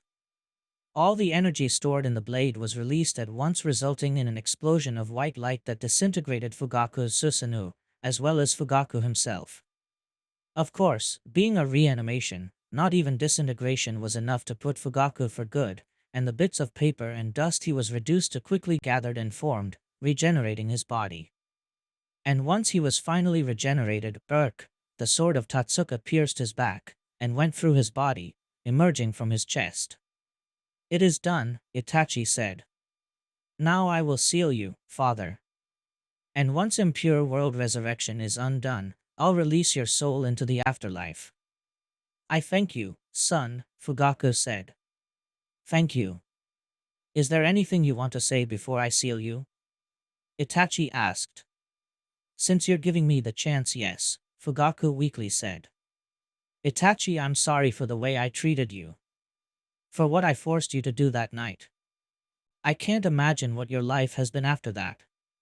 Still, I'm proud to see that you become such a strong and loyal ninja, and that your conviction hadn't wavered since the last time I saw you. Sasuke, his Susanoo no longer active, was now walking towards the two. He hadn't completely heard what Fugaku was saying, but he was able to read his lips.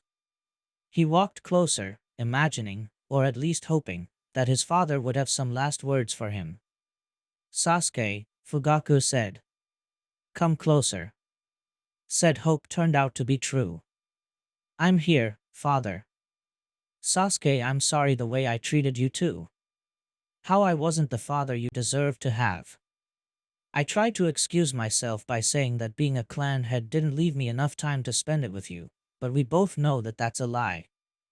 I can't imagine either how the repercussions of my ill-fated insurrection affected you, given that you were so young. But I'm very happy and relieved to see the fine young man and ninja you turned out to be. I couldn't ask for a better son, Sasuke. All I ask you now is to follow the same path you're walking right now. You and your brother will be the ones to give the Uchiha clan back the honor I made it lose. I love you, son. I love you too, father, Sasuke said, as his eyes started to get wet. He mentally chastised himself for getting so emotional, but he struggled to fight the tears back. Itachi took Fugaku's silence as his cue, and sealed him completely inside the Susanoo's gourd. Hey, brother, Itachi said, as he walked towards Sasuke, the red Susanoo fading into nothingness. Are you okay? No, Sasuke replied. But I will be. This fight had to be very hard on you, Sasuke, Itachi said, placing a hand on his shoulder, and slowly pulled him into a hug. Is this what you felt when you had to fight all of our clansmen 8 years ago? Sasuke asked. More or less. Though I think it was worse back then, Itachi told him. After all, our clansmen were living people back then. There was a moment of silence, as the two brothers stood there, motionless. After a minute, Itachi spoke again. I believe the battle is still going on, Itachi said, finally breaking the hug. Now that we're done with this, we should go with the others, and help them. Agreed. But Sasuke's voice wavered. Just give me a second. Itachi smiled at him. Of course. Thanks to Sasuke's Kirin, the dark storm clouds around them started to disperse, allowing light to flood the forest around them. And as the Uchiha brothers looked at the shining sky, they could feel how the emotional wounds that had been there since that fateful night 8 years ago were finally beginning to close.